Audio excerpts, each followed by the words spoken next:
Imagine dying as a legendary hero just to wake up 100 years later as a beggar, and somehow it gets worse. The sect you died for, now it's so lame, forgotten place nobody even wants to talk about. So yeah, what the heck, but instead of crying about it, our boy decides to handle it himself.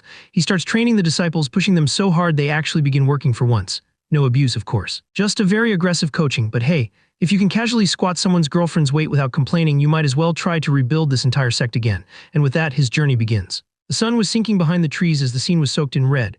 A bloodied body lay on the ground, the grass around it drenched, until everything the protagonist saw seemed stained the same color. He stood frozen, eyes wide with fear. A grown man lay before him, and in that moment it felt as though nothing remained here except death. One of his clansmen was slumped against a tree, and he could not understand why so much blood had been spilled or how everything had ended like this.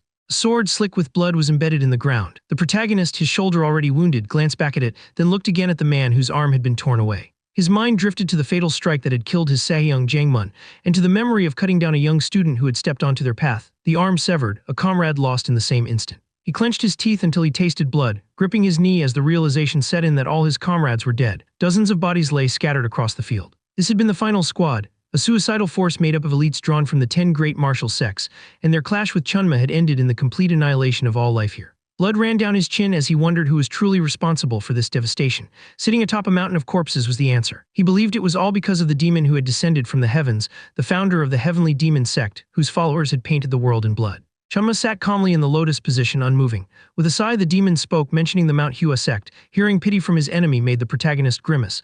Leaning on his knee, he forced himself to stand. As he straightened, blood burst from his mouth in a violent cough. He heard Chunma say that if he managed to leave this place alive, he would be able to savor this triumphant victory for the rest of his life, yet it already felt like the end. Grabbing his trembling leg, the protagonist demanded that the demon be silent. Corpses lay everywhere in the clearing.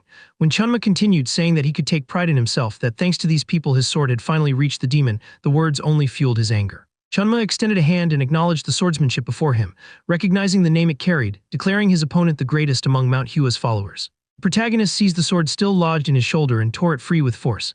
Glaring at the demon, he again demanded silence, then pushed off the ground and charged forward. Chunma's eyes glowed scarlet as he watched him come, thinking it was a pity. If only 4 more days had passed, he could have revealed his true identity, fully living up to the name Chunma. The protagonist sprinted across the clearing toward the mountain of corpses, while the demon calmly reflected that this, too, was fate. He told the Manhwa disciple to remember this moment and declared that it was not the end. Ignoring the hands and bodies beneath his feet, the protagonist rushed on as Chunma said he would return again. Scarlet fire blazed in the demon's eyes as he promised that when that day came, the entire world would bow before him. The sword in the protagonist's hand began to glow as he ran forward without hesitation. Hearing the claim that no one could stop the demon's return, he swung with everything he had. The blade cut cleanly through Chunma's neck, and a brilliant light pierced the demon's body. Chunma's head separated with a look of shock, then rolled down the mountain of corpses until it came to rest on the ground. The protagonist took a single step forward and stopped. Surrounded by the dead, he thought the war was finally over. He breathed heavily, sweat sliding down his cheek, and felt that inevitable death was now approaching him as well. Looking ahead to where dawn was breaking, he wondered what would become of the Manhwa sect. Turning around, he stared at the headless corpse of the demon and thought of how the bones of all Manhwa's disciples were buried here, young and old alike, all slaughtered. The sword remained planted in the ground. Only weak children, he thought, were left alive now. He looked back once more and questioned whether the lives of Manhwa's followers had been a meaningless sacrifice. His hair fluttered in the wind as he gazed at the dawn sky, thinking that if he had tried just a little harder, perhaps he could have saved even one more life. In the end, it all felt meaningless. Broken weapons jutted from the earth in every direction. He collapsed onto the pile of corpses, deciding that everything was futile, just as plum blossoms eventually fall no matter how beautiful they are. He exhaled deeply, a cloud of steam escaping his mouth, his face hardening into a stone mask. He was the 13th disciple of the great Manhwa sect, one of the 3 greatest swordsmen in the world. His name was Chung Mayung, the noble blade of the plum blossom. As he thought of the decapitated enemy before him, he also realized that after killing Chunma, the demon who had plunged the world into chaos, he himself would fall into eternal sleep atop a mountain made of the heads of 1,000 demons night settled over the mountain. And these became the final lines the protagonist would leave behind in this world. In his fading consciousness, images surfaced one after another. A small child lay in a cradle woven from straw as 2 men bent over him, and an old man gently lifted the baby into his arms. Scene shifted to a training ground where countless disciples practiced, while the protagonist himself stood gripping a wooden sword, repeating the same motions again and again. Senior disciples shouted at him with an angry expression, and for a moment it felt as if his entire life was flashing before his eyes. He stood calmly before his teacher, listening as he was reproached that before being a warrior he was first and foremost a Taoist, and that strength without Tao was nothing more than violence. Back then, the young Chung Mayung had lowered his head, thinking his teacher was grumbling again. He had been bored, careless, a Manhwa disciple who failed to truly follow the teachings, blinded by his own arrogance. He believed himself special, a narcissistic fool who received praise he did not deserve simply because of overwhelming innate talent. His body sank into consecrated petals, and only now did he realize how blind he had been. Everything he had was something Manhwa had given him, yet he had never understood it. An image of his teacher appeared in his mind, asking whether he regretted it. Without opening his eyes, Chung Mayung admitted that he regretted everything. He thought of his dead comrades and wondered if, had he taken his training more seriously and become just a little stronger, the ending could have been different. Smoke drifted above the clearing as his teacher's image smiled and said there was no need for regret because this was the way of things. As his thoughts returned to the sect, he heard his teacher's voice once more telling him that no matter what happened, the Manhwa sect would continue to exist. Suddenly, sharp pain pierced his body. Screams echoed inside a miserable hut. He instinctively raised his hands to shield himself, thinking for a split second that Chunma had returned. When he looked again, a shabby boy stood in front of him, telling him to stop raving and scolding him for sleeping there like useless trash. Confused, Chung Mayung listened as the boy complained that everyone else had gone out to beg while he was sprawled around doing nothing. Nothing made sense. The beggar twirled a stick in his hands, clearly threatening him. Chung Mayung waved his hand dismissively and told the boy to listen, saying he had no idea what was going on so he should stop swinging the stick. The beggar bristled at the tone, then suddenly broke into loud laughter. Chung Mayung frowned, unable to understand the situation at all. He thought of himself as the noble blade of the plum blossom Chung Mayung and could not comprehend why some ragamuffin was standing over him like this. The boy suddenly swung his stick and declared that Chung Mayung would die today. Calmly, Chung Mayung thought he would teach him some manners and block the blow with his arm. He raised his hand, and in that instant his eyes widened in shock. The stick did not stop, it flew straight toward his head. Fear surged through him as he realized his arms were too short. How could they be so short? Why couldn't he block such a simple strike? The stick smashed into his head, and he cursed aloud as the beggar continued beating him, shouting that since he did not understand what was happening, he would make everything painfully clear. Another child peeked into the shack at that moment, freezing in fear at the scene. Hearing the cries, the child quickly retreated, deciding to come back later. Some time later, Chung Mayung wiped the blood from his face and sat by a pond, muttering curses about his attacker, and complaining that he had never been beaten this badly even during training. He thought of the beggar boy and swore that if he ever met that miserable brat from the beggars' union again, he would grind him into dust. His feet soaked in the cool water as he stared at the surface. Looking at his reflection, he froze. He did not recognize himself. He touched his face again and again, unable to understand what was happening.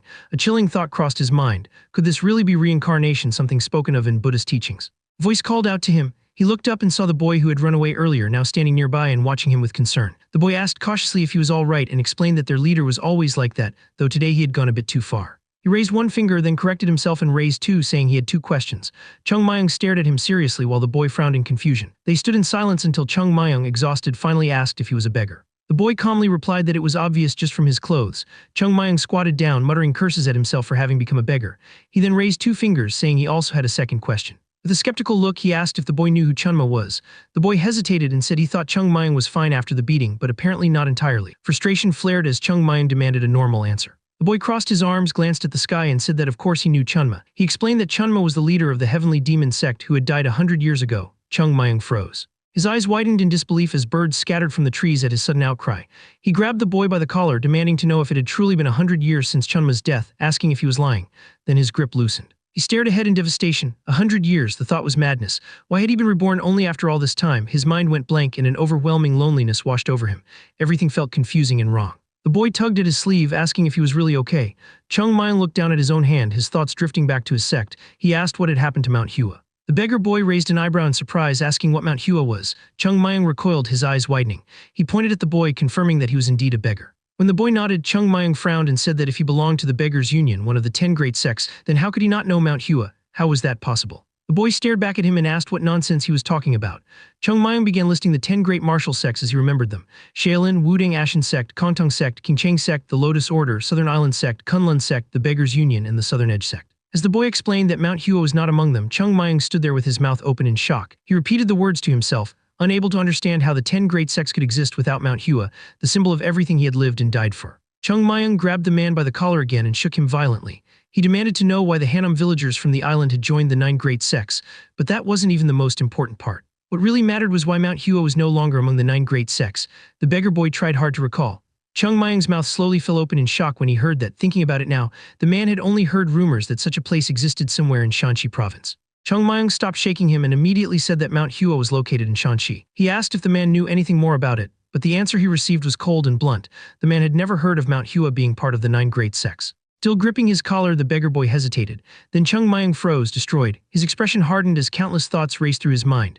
Manhwa, one of the 3 greatest sects in the world, standing alongside the loyal family, had been wiped out. His grip loosened and he let go. The beggar boy collapsed onto the ground, hitting his head with a dull thud. Chung Mayung stared at him in disbelief. The boy groaned, rubbing his bruised head, and looked up. Chung Mayung said he wouldn't believe any of this until he saw it with his own eyes. He clenched his fist. With stubborn determination, he declared that he was going to Manhwa. The beggar boy stared at him for a moment, then scoffed. Rubbing his head again, he called Chung Mayang a psycho and told him to scram and go beg somewhere else if he didn't want another beating. Chung Mayang calmly raised his index finger. He said he had a few more questions and the man would answer them. He touched his own chest and asked about the body he was currently inhabiting. The beggar frowned and asked whose body it was supposed to be. Slowly getting to his feet, the boy answered that he was just a beggar. How would someone like him even have a proper name? He could call himself anything he wanted, but the name he used was Wang Cho. Stretching the skin on his face into a crooked smile, Chung Mayang said it was a fitting name for a beggar. He then asked about his age, only to hear that poor people didn't even know things like that. Chung Mayang waved it off and told him to introduce himself properly, and also say the name of the one who beat him earlier. Folding his arms across his chest, the boy replied that his name was Ku Chil, and the one who beat him was Ku Pao, though people called him Wang Cho. Chung Mayang stared straight ahead and spoke seriously. He promised that he would repay the favor twice over and return the insult tenfold. The beggar boy listened with indifference as Chung Mayang told him to remember the name Chung Mayang of Manhwa. And when they met again, he would surely repay him for today's kindness.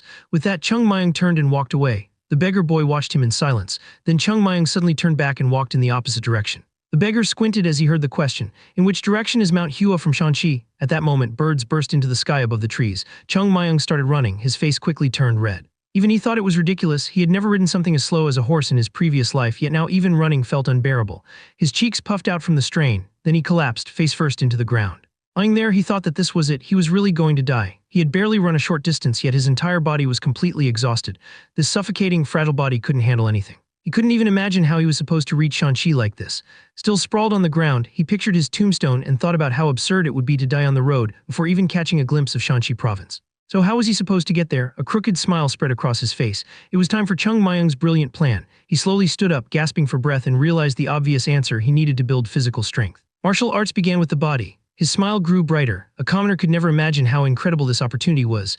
Even someone who had once reached the peak might regret it someday. Chung Mayang recalled resting lazily in trees in his past life, regretting that he hadn't devoted himself more to the basics when he was young. He remembered his master dragging him along the ground, and how he had been too lazy to even pretend to train when his sahyang told him to. He also remembered getting caught secretly drinking alcohol his elders had hidden. He smiled.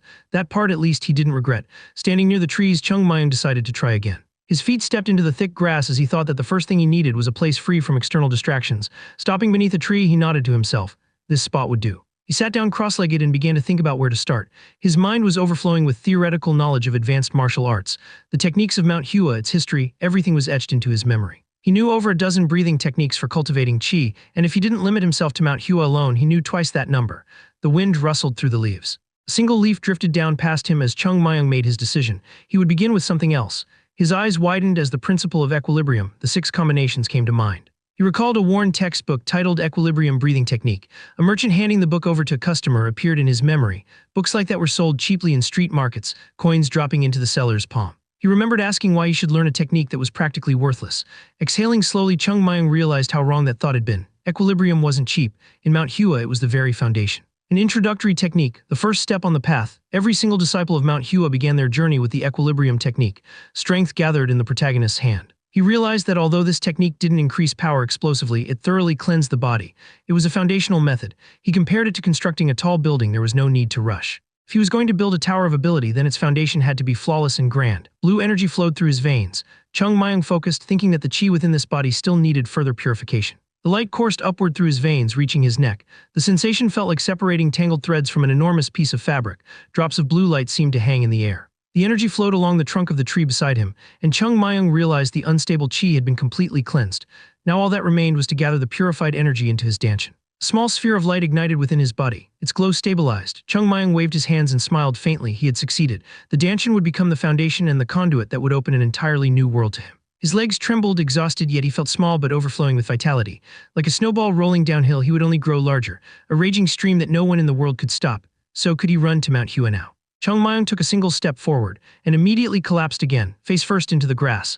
Lying there, he groaned inwardly, thinking that the equilibrium technique was useless if he couldn't use his energy right away. At that moment, the image of his teacher seemed to appear in the sky, pointing down at him and scolding him for always forgetting to use his brain before acting. It was annoying as always. A voice echoed from above the calm mountains, declaring that at this rate he would never reach Mount Hua. The scene shifted. People wandered through a bustling marketplace.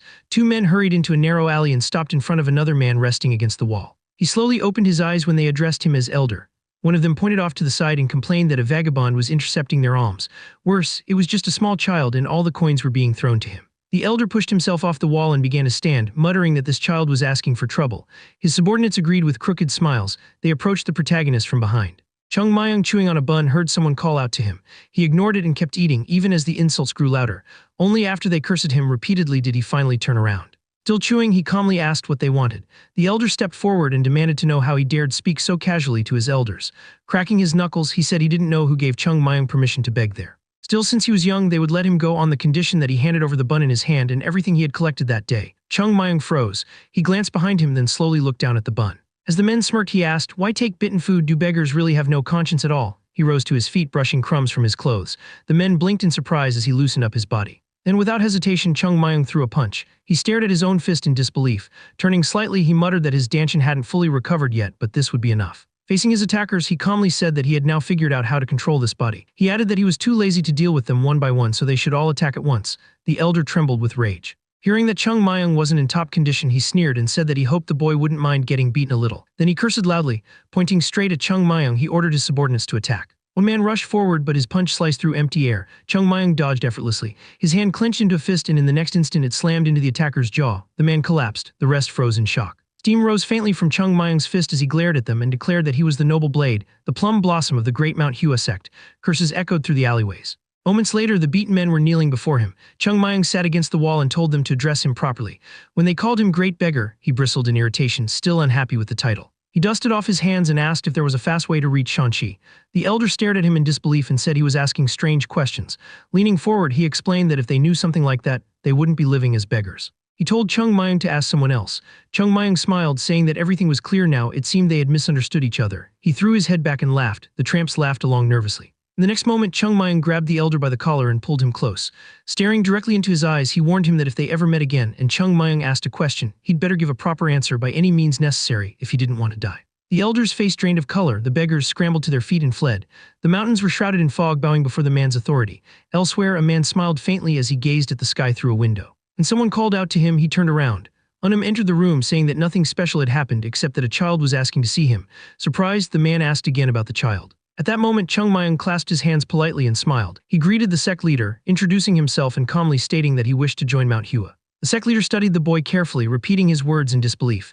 "You want to join Manhwa?" He turned to his assistant and asked whether he had already told the child that Manhwa was not accepting new disciples. Unum replied that he had tried to stop him, but the boy had insisted strongly on meeting him. Both men turned their gaze toward the protagonist.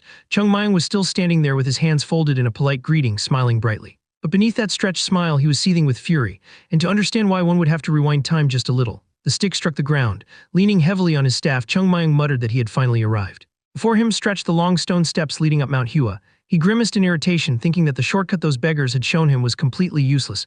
Still, in the end, he had made it here on his own. Lifting the staff again, he leaned on it and began climbing toward the summit. His feet stepped onto uneven, crooked ground. His breathing grew rough and labored, yet he refused to stop. No matter the cost, he would climb it. At one point, Chung Mayung slipped and barely managed to grab onto a rocky ledge.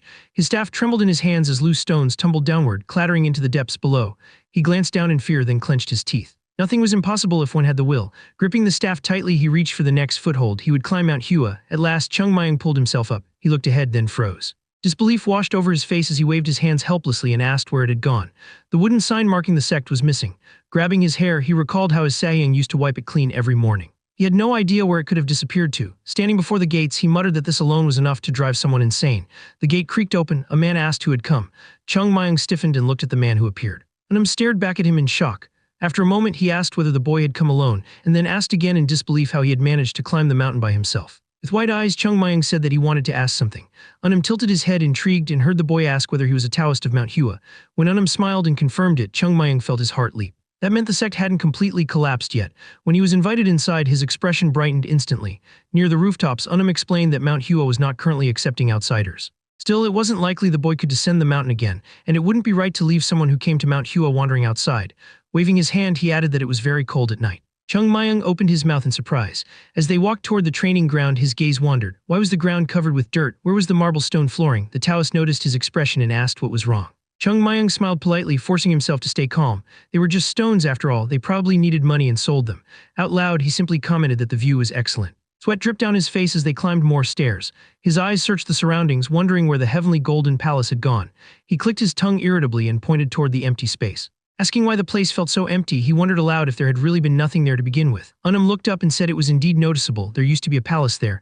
Chung Mayung thought bitterly that of course there was. That was why he was asking where it went. Unum rubbed his chin and said the guest was too young to hear that story. Frowning, he admitted that he felt ashamed even remembering it. His voice grew heavy as he said that what was lost could not be brought back. Chung Myung muttered something under his breath. Unum asked what he had said, but the boy simply waved it off, saying he had heard nothing. With his hands behind his back, the Taoist told Chung Myung to follow him as he had something to attend to. As he walked, he reflected that sects like theirs weren't guilty of anything. They were desperately trying to save a dying school. After a few steps, they arrived. Unum and Chung Myung stood before the Jade Palace.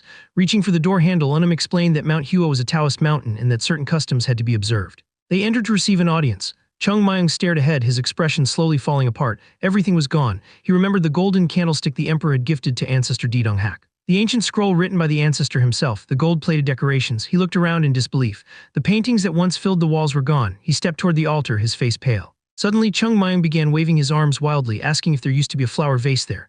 He turned to Unum and demanded to know where it had gone. Unum asked in surprise how the boy even knew about it. Eyes wide, Chung Myung listened as Unum confirmed there had indeed been such a vase, a strange plum blossom crafted from white metal. Smiling awkwardly, Unum explained that they had sold it. Chung Myung's face crumbled. Unum added that the vase had been useless, an eyesore that didn't match the decor, and since a merchant offered a good price, they sold it.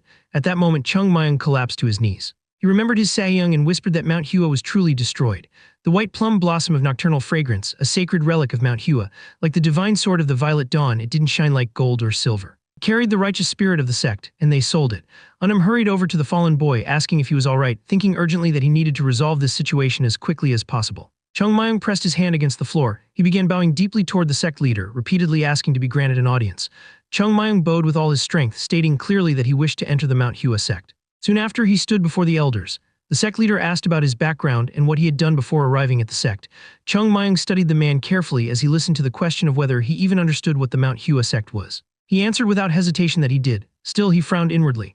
There was no way the sect leader would accept a complete stranger so easily, but that was fine. He already had a plan prepared. A smug smile appeared on his face. Chung Myung began recounting a story about Chung Jin, a disciple who had gone missing during the war. According to his tale, Chung Jin had fallen from a mountain and been discovered by a passing lumberjack. The traveler nursed him back to health, but because the wounds were severe, Chung Jin had no choice but to remain there for a long time. Out of gratitude, Chung Jin accepted the lumberjack as his disciple and taught him the techniques of Mount Hua. And Chung Myung, he claimed, was that lumberjack's descendant. He smiled to himself, mentally arranging the hierarchy. If the lumberjack was his grandfather, then that would place him on the same generational level as the sect leader. It was a perfect plan. Of course, it was unlikely they would truly treat such a young boy as an equal, but at the very least it gave him leverage.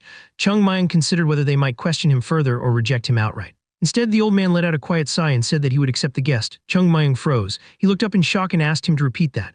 With a gentle smile, the sect leader said that since the boy wanted it so badly, he would allow him to enter. Unum quickly reminded the elder of what he had said earlier, but the sect leader simply replied that he had changed his mind. Fate, after all, was unpredictable. Chung Myung stood there with his mouth slightly open, stunned that the elder showed not even a trace of suspicion. Stepping forward, the sect leader explained that regardless of anything else, the boy was clearly familiar with Mount Hua. That was why he had come all this way. Smiling, he recited a saying, "Do not drive away a bird seeking shelter from the rain, and share food with an animal that enters a cave on a freezing night." With nothing precious left, they had no reason to turn away a wandering soul. Unum bowed and confirmed that he would give the boy shelter and prepare the entrance ceremony immediately. Chung Myung frowned in dissatisfaction. In his mind, he watched the carefully constructed hierarchy collapse. When he looked down, he realized he was now dressed in the uniform of a third-ranked disciple. He couldn't understand how things had turned out this way. Looking around, he realized he was inside a room meant to receive guests. Stepping into the corridor, he figured out that this place was used as temporary lodging for those who hadn't yet undergone the entrance ceremony. Since Mount Hua didn't believe in private rooms, disciples usually lived together with their masters. He imagined the arrangement of rooms again. Closing the door, he thought that someone probably lived here anyway. Suddenly, he stopped. Voice asked who he was. Chung Myung glanced sideways. An older disciple stood there demanding to know who he was and whether he was sneaking into someone else's room. He immediately accused him of being a thief. Students began gathering in the corridor, asking what was going on. The disciple pointed at Chung Myung and said that this kid had been snooping around his room. Another student asked what all the noise was about. It turned out their teacher had arrived, scolding them for causing trouble when training wasn't even over yet. The students immediately bowed and apologized to the great Sasuk. Finally, the great Sasuk noticed Chung Myung and asked who he was. Chung Myung introduced himself. The man frowned slightly and assumed that he must be a new arrival at the White Plum Blossom quarters. Turning away, he told Chung Myung that it was late and that he should rest, but reminded him firmly that he must attend training without fail. Chung Myung watched as the students were ordered to head downstairs. The disciple who had stopped him earlier flinched when Chung Myung called out again. Frowning, he muttered that he would deal with him later and promised that Chung Myung would get a proper beating. Soon, Chung Myung was left alone in the hallway. He smiled faintly to himself. Since these students were his cute little successors, he decided that he would give them proper attention later. Staring ahead with an unreadable gaze, he gloated inwardly. His definition of proper attention was a little different from everyone else's, but that was their problem. Night fell and the moon rose over Mount Hua. The disciple who had bullied him earlier appeared again, smirking as he ordered Chung Mayang to take something off. Chung Mayang stared at him in confusion and asked what he meant. With his hands on his hips, the student told him to stop pretending and demanded that he take off all his clothes. Laughing, he said this was how men bonded, claiming that dancing naked while being beaten would surely deepen their relationship as Sahyung and Saj. Chung Mayang frowned. If you understand, then hurry up and take them off, the student said impatiently. Chung Mayang opened his mouth calmly and said that he only had one question. Tilting his head slightly, he asked where Advisor Ungum was. The answer came quickly. The advisor didn't train in the afternoon. The student looked at him with open disdain and said that this brat just wouldn't shut up. Changing his mind, he declared that they would start with a light beating instead. He frowned when he suddenly heard someone call out. Chung Mayang stared straight at him and coldly told him to grit his teeth. He really didn't want to repeat himself, but at that moment a fist smashed into his face. The blow was heavy. A loud explosion echoed beneath the roof. The surrounding students instinctively looked up in shock. The one flying through the air wasn't Chung Mayang, it was the senior disciple. Chung Mayang glanced at his own fist with a smile. So this is what you call a light beating? Fear rippled through the senior disciples as they instinctively huddled together. Birds scattered from the rooftops. Behind Chung Mayang stood Sahyang Yoonjong. The other students were already kneeling on the ground as Chung Mayang calmly commented that they needed to put more effort into the massage. After all, there was such a great Sahyang here who had promised to do his best. Sahyang Jogul also bowed deeply. Chung Mayang waved him over and told him to come closer. Looking at Jogul, he said that since he still wasn't used to how things worked in Mount Hua, he had a few questions. Jogul immediately replied that he would answer anything. Chung Mayang asked what had happened to the heavenly golden palace. Did they know why Mount Hua had fallen into such a miserable state? Jogul hesitated. Then Chung Mayang's eyes widened as he asked whether Jogul had ever heard of the Plum Blossom Sword Saint. Jogul explained that according to the Sasuks, the Plum Blossom Sword Saint had played a decisive role in defeating Chunma. However, right after that victory, the heavenly demon sect went berserk and invaded the Zhongyuan. For some reason, they reached Mount Hua, and they burned it to the ground. Because of the damage suffered back then, Mount Hua had never recovered its former strength. Chung Mayang froze. A cold realization struck him. That meant Mount Hua had fallen because of him. A bead of sweat slid down his cheek. His thoughts spiraled. Technique, chi fate, he cursed his own life. By the time the sun had risen high above the rooftops, a voice echoed through the hall stating that the Tei Flummox sword technique lacked any Taoist foundation. Without it, the technique held little power. Chung Mayang chewed on a cookie while listening as someone said that even if they abandoned Mount Hua's sword techniques entirely, there wouldn't be much of a problem. Smiling faintly, Chung Mayang replied that the sword technique truly wasn't very useful. It wasn't worth paying attention to, so they might as well throw it away. He was told that while removing it might cause some trouble since it was an ancestral technique, if the disciples weren't interested in it anyway, they could simply remove it from the library. Sahyang turned toward the others. The room echoed with agreement. It sounded like a good idea, so that was what they would do. Cherry blossom petals drifted down from the trees. Chung Mayang continued stuffing his mouth when he was told there was something else they needed to discuss. Sahyang sat across from him and said that he hadn't called him over just for that topic. Smiling, he said that he thought it was time for Chung Mayang to start taking in disciples of his own and asked how he planned to teach them. Chung Mayang froze. The cookie crumbled in his clenched fist. Sahyang stared at him in surprise when Chung Mayang calmly said that there was nothing to think about. Extending his hand forward, he said that to start with, he would just beat them up. And when they were on the brink of death, that's when he would make the impossible happen. Silence filled the room. After that day, Sahyang Jangmun never brought up the topic of Chung Mayang taking disciples again. Chung Mayang closed his eyes. Then suddenly someone called his name. He was lying on a wooden bench and asked not to be addressed so formally. He was told that Advisor Ungum had summoned him to the main training grounds and that he had to attend today's training. The disciples stood lined up on the training ground. Ungum frowned and shouted for them to swing their swords. They swung. He frowned again and ordered them to swing once more, again and again. Eventually, the disciples lowered their wooden swords. Ungum and Chung Mayang watched from the side. Chung Mayang stared in disbelief. He looked at the instructor and asked what kind of sword technique this was. Ungum studied the students and replied that the technique they were practicing was called the equilibrium sword technique. As the disciples continued swinging their blades with stiff movements, it was explained that this was the foundational sword technique for all Mount Hua techniques. Chung Mayang grimaced. This was Mount Hua's foundation. All this did was hold the children back. It was like teaching the alphabet using the most complicated script imaginable. He stepped forward, walking past the rows of disciples. This technique might give them a tiny advantage for a very short time, but in reality it gave them almost nothing. He took a few more steps, they would gain nothing from this. A senior disciple swung his sword again. Chung Mayang narrowed his eyes. Even so, the technique itself was wrong. He looked up at the sky, petals drifted down from above. The sky was clear, endlessly blue, beautiful, and just as empty as the future of the Mount Hua sect. Chung Mayang continued watching the petals drift down, wondering where he should even begin. Then suddenly he turned and called out to senior disciple. The man stiffened, staring at him nervously as Chung Mayang asked what else they were taught here besides this sword technique. His gaze was indifferent as he listened. After mastering the equilibrium sword technique, they learned the sword technique of the 7 sages, and after that the lesser Qing sword technique. Chung Mayang let out a heavy sigh. Flowers fluttered along the branches as the senior disciple continued, explaining that only after learning all of that would they finally qualify to study Mount Hua's sacred technique. Tightening his grip on his sword, he revealed its name. The Tei Flummox sword technique. Chung Mayang immediately recalled his Sahyang's words that the technique lacked Taoist foundations and wasn't very powerful. Still chewing, Chung Mayang muttered that it really wasn't a sword technique worth using at all. Maybe it should just be thrown away. After all, they had already agreed on that. His expression darkened as he stood there with his mouth slightly open. If they were learning the Tei Flummox sword technique, then what had happened to the 24-movement Plum Blossom sword technique? Before he could think further, one of the students noticed them chatting and ordered them to come over immediately. Night fell over the buildings. Joe Gull turned around when someone called him. Chung Mayang waved his hands, asking not to be addressed so formally. Calmly meeting Joe Gull's gaze, he asked if he could request a favor from him. Joe Gull scratched his head and listened as Chung Mayang asked him to gather everyone in front of the White Plum Blossom boarding house. Lowering his hand, Joe Gull was told to listen carefully to what came next. Standing in front of him, Chung Mayang said they needed to prepare 5 of those per person. Joe Gull scratched the back of his head awkwardly, saying that they really had to prepare all of that. Chung Mayang smiled and asked if he could handle it. Joe Gull replied confidently that Chung Mayang could rely on him. As Joe Gull turned away, Chung Mayang told him he liked his enthusiasm and that he could go. Chung Mayang calmly watched the senior disciple leave. His eyes were filled with concern. The current Manhwa sect lacked wealth, lacked proper techniques, and lacked talent. No wonder it had nearly collapsed overnight. He visualized the symbols of wealth, technique, and talent, and then imagined a single person standing apart. Of those 3, the only thing he could control was talent, and these third-ranked disciples didn't look talented at all. Still watching Joe Gull leave, Chung Mayang hesitated for a moment. After all, a journey of 1,000 miles began with a single step. His expression hardened. Raising these untalented Sahyungs would be his first step. The senior disciples left the building, muttering indignantly among themselves. What kind of Sahi calls his Sahyungs whenever he wants? Joe Gull, loosening his body, heard someone ask if that was really true. He realized that those guys clearly hadn't been in the boarding house the previous night. He turned around angrily when he heard the voice of the very Sahi they were talking about. Chung Mayang stood there, surrounded by senior disciples.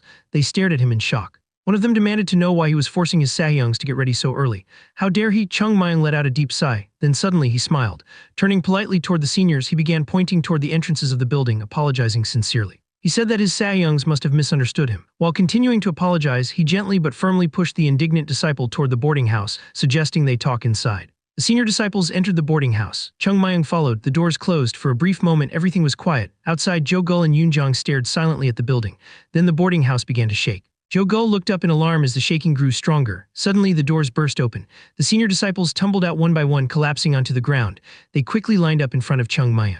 Calmly, Chung Mayang told them to keep their voices down, otherwise they might wake the great Sasuk. Taking a step forward, he folded his hands politely and announced that from now on, there would be training every morning at this exact time. Dawn light spilled across the mountains. Sunlight filtered through the windows.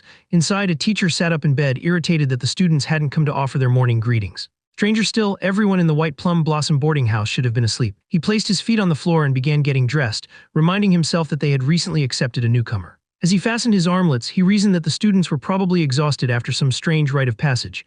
Stepping outside, he walked down the path, thinking that he had taught them a proper lesson. Even so, if Joe Gull had really gone berserk, Yoonjong should have stopped him.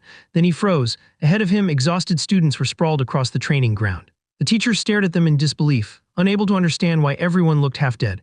A bead of sweat slid down his cheek as he asked what in the world had happened. The senior disciples exchanged glances, and not a single one of them dared to answer. The master frowned, wondering why none of them would tell him what was going on. Joe Gull staggered forward with a sword strapped to his back. Right behind him stood Chung Mayang, carrying improvised weights, large stones tied together with thick ropes. The master stared closely at the rocks, instinctively judging their weight. Chung Mayang suddenly dropped into a seated position. His cheeks puffed out from the strain. His entire body trembled violently as small crumbs chipped off the stones. Slowly he straightened his back and calmly counted aloud. 10,085. Only then did he notice the man standing in front of him. Without setting down the boulders, Chung Mayang politely greeted the master. The elder examined the stones again, then the boy's condition. His legs were visibly shaking, so exhausted that it was obvious even without touching him. Alarmed, the master shouted for someone to bring water immediately. Before anyone could move, Chung Mayang grabbed the weights with one hand, scratched his head with the other, and modestly told him not to worry. When the water finally arrived, he drank greedily, spilling some as he gulped it down like it was life itself. As he wiped his mouth, the master asked him what exactly had happened. They both looked toward the training ground. Students lay scattered everywhere, some groaning, some begging for mercy, some completely unconscious. Chung Mayang laughed lightly and waved his hand. He said there was nothing special going on, it was just morning exercise. Starting today, they had decided to do it together every day. Since it was the first day, they might have overdone it a little. The master turned to the other disciples and asked if they were still full of energy. At that moment, every single one of them shook their heads. The master stared at them, then at Chung Mayang again, suddenly realizing something unsettling. Were these students here because they were afraid of this child? Looking at the disciples rubbing their aching muscles, the master felt indignation rise within him. How could they call themselves disciples of Manhwa if they were intimidated by a mere newcomer? He coughed into his fist and turned sharply toward Chung Mayang. "How dare you?" he shouted. "There is a strict set of rules in the White Plum Blossom House." With a stern expression, he demanded to know who told Chung Mayang that he could sacrifice sleep for the sake of training. Chung Mayung froze, standing there with a cup of water still in his hands. He looked at the master with clear, innocent eyes, then smiled and obediently promised to stop. The master blinked. That wasn't the reaction he expected. His nostrils flared as he prepared to push the issue further, accusing the boy of threatening his elders. But Chung Mayung continued to look at him with unwavering sincerity. The master hesitated. Pressing the matter now would only make the other students look worse. Pinching the bridge of his nose, he sighed.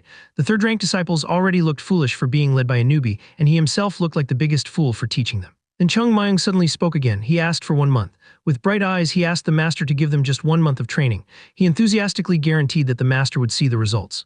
As the exhausted disciples slowly struggled to their feet, Chung Mayung continued, saying how much he respected and valued his Sahyungs. Despite how harsh the training was, not a single one of them had complained. Turning around, he cheerfully shouted to them, asking if he was right. The disciples, barely standing, nodded weakly in agreement. The master stared at the scene and realized what Chung Mayung truly meant. None of them dared to complain. He looked back at the boy, smiling brightly, and wondered where this strange child had come from. He had arrived out of nowhere and completely dominated the third-ranked disciples, wielding authority effortlessly. When asked why he insisted on morning training even though it was clearly difficult, Chung Mayung smiled. He turned to the students and said that while they could become stronger by learning from their master, they could speed up the process by putting in more effort. Turning back, he explained that sacrificing a bit of sleep was simply wisdom. With his hands behind his back, the master finally understood why Chung Mayung emphasized training so much. He asked what mattered most. Chung Mayung answered immediately, politeness. He explained cheerfully that he would always regard an elder's words as the will of heaven. The master was taken aback. Only then did he realize that Chung Mayung wasn't looking down on his Sahyungs. He was acting with respect for the sake of everyone. A smile slowly spread across the master's face. Turning decisively to the exhausted disciples, he loudly declared how impressed he was by their determination to participate in morning training. He announced that if they continued working this hard, they would surely achieve unprecedented results. One disciple weakly tried to beg him to stop, but the master was already gone. He hurried away, leaving behind a field full of collapsed students reaching out after him in despair. Meanwhile, Chung Mayung stretched his arms casually. The students let out one final cry for help. Smiling innocently, Chung Mayung asked if they wanted to talk inside the boarding house. He added lightly that he didn't plan on killing them or anything like that. The disciples froze in terror. Standing in the training ground, Chung Mayung cheerfully called out, inviting his dear elders to have a dialogue. They could only answer with exhausted groans. A few days later, Chung Mayung sat calmly in meditation. Energy flowed quietly around him, his body faintly glowing. His danshan was still small and weak, yet it filled him with a deep sense of peace. As he meditated, he reflected on what he had learned about the morals of Manhwa. The white plum blossom house, he realized, was closer to a dormitory than anything else. After all, there simply weren't enough people left for proper master-disciple bonds to even be formed anymore. He remembered the 3 masters because of the sect leader and the unpedigree that defined the relationship between master and disciple. Setting aside their personalities, in the hero's opinion, they were nothing more than weaklings. In his mind, images of those masters scratched their heads, their strength completely incomparable to Manhwa during his own era. The protagonist imagined the crowd of disciples and came to a conclusion: if the masters were this weak, then the disciples were bound to be even worse. And sure enough, he realized that most of the third-class disciples had only joined the sect to build connections. Continuing his meditation, the boy wondered whether anything had changed in the present. He slowly opened his eyes and declared to himself and to the world that the great Chung Mayung had returned. Leaning on one knee, his feet firmly planted on the mat, he stood up straight. Becoming a great sect again, he decided, was not an impossible dream.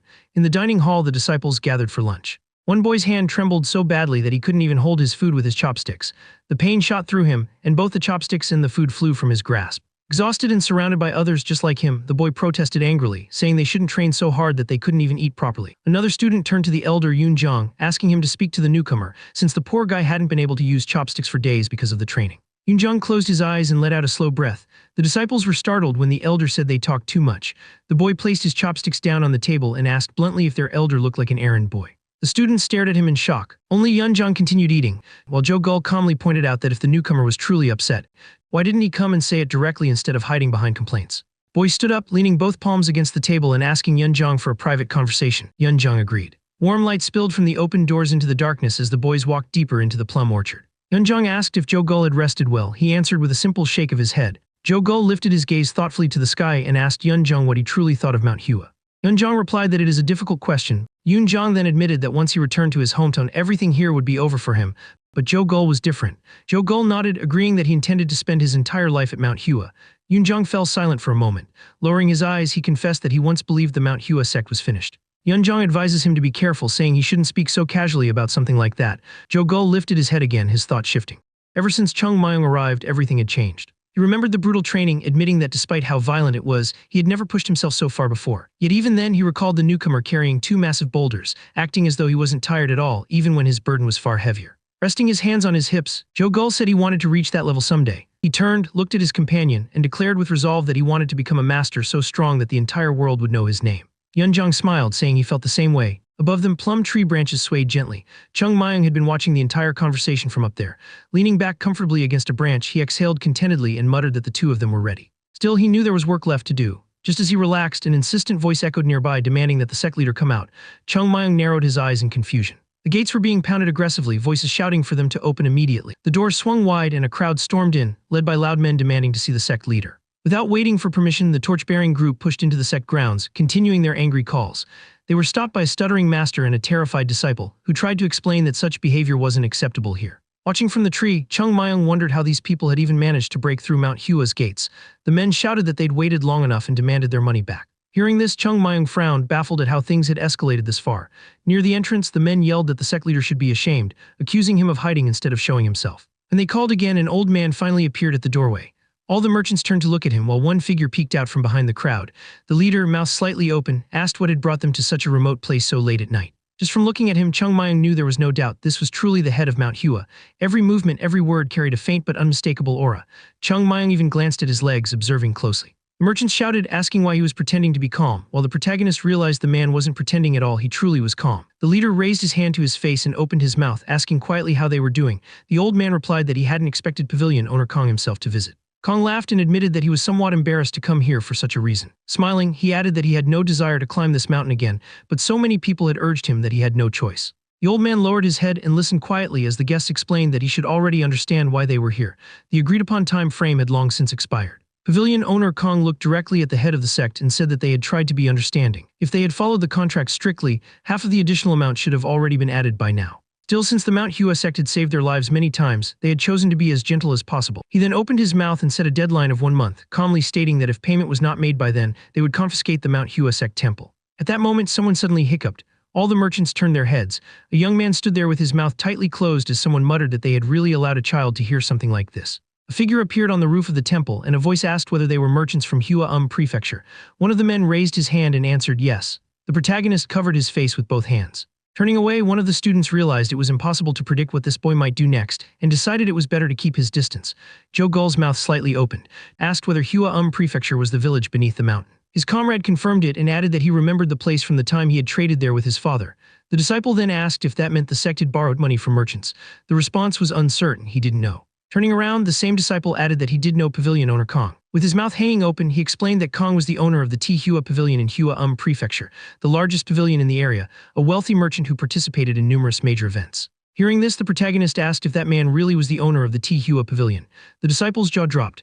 Stretching his neck, the protagonist listened as his comrades urgently told him to calm down, only for him to snap back, asking if they were seriously telling him to calm down. Memories flooded his mind. He clearly remembered that this pavilion actually belonged to the sect. Suddenly, the youth grabbed one of his comrades by the collar. With his mouth wide open, he shouted, asking whether this merchant truly owned that pavilion, and whether he was really trying to confiscate the Manhwa sect temple just because they had lent money. The answer was yes. Letting go, the boy fell silent. Something about this situation didn't add up. Standing before his comrades, the protagonist realized how strange it was that the very first person to offer the sect money had been pavilion owner Kong. Lowering his head, he understood it had all been planned from the beginning. Turning away, he called out to his comrades. Joe Gull, still confused, listened as the protagonist asked whether he remembered their earlier conversation and the request he had made for him to bring something. Not understanding, Joe Gull frowned. The boy reminded him sharply what they had talked about. As he ran off, Joe Gull shouted that he would bring it immediately. When he returned holding it in his hands, he asked what the protagonist planned to do with it. Taking off his clothes, the protagonist calmly said that there was a proverb in Buddhist literature. As he put the clothes on, he recited it, "If you meet a Buddha, kill him. If you encounter your forefather, kill him." Adjusting his sleeves, he explained that this meant truly letting go of the past required breaking free from its authority. Turning his legs slightly, he continued, saying that to reach a high level of Tao, one must violate the path of Tao itself. Planting his hands on his hips, he shouted that he was going in search of the true path. His two comrades yelled after him, asking where he was going all dressed up and whether he was seriously planning to leave the temple. Ignoring them, the hero leapt over the wall as they shouted that he was insane. In the distance, a city came into view, and towering above it stood a tall structure. Meanwhile, the merchants sat around a table discussing how the sect leader had looked completely puzzled, even though they had given him one final chance. One of them raised his hand and asked whether they knew how much debt had already accumulated, noting that it had surpassed 100,000 yang. Another man asked pavilion owner Kong whether it was true that the old man had been surprised by his appearance. Smiling, Kong replied that although he was a merchant who sought profit, he genuinely regretted having to do this.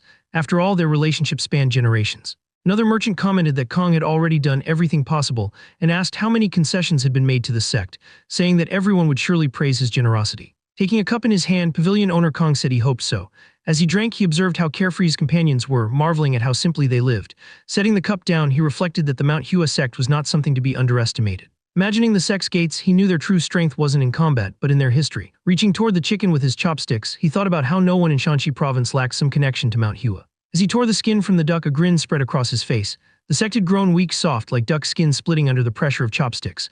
Another man turned to him and asked what he planned to do with the Manhwa temple, noting that confiscating it would make it extremely difficult to sell. Smiling faintly, the advisor replied, asking why they couldn't simply take something else instead. The owner closed his eyes and calmly explained that the value of the temple was far greater than it appeared. While lifting food to his mouth, Kong said that although the sect looked old at first glance, it was absolutely worth the trouble. One of the men frowned and admitted that he didn't understand what the owner meant. Kong bit down on his chopsticks, thinking how foolish his subordinates were. Setting them down, he explained that this wasn't something he could spell out so plainly.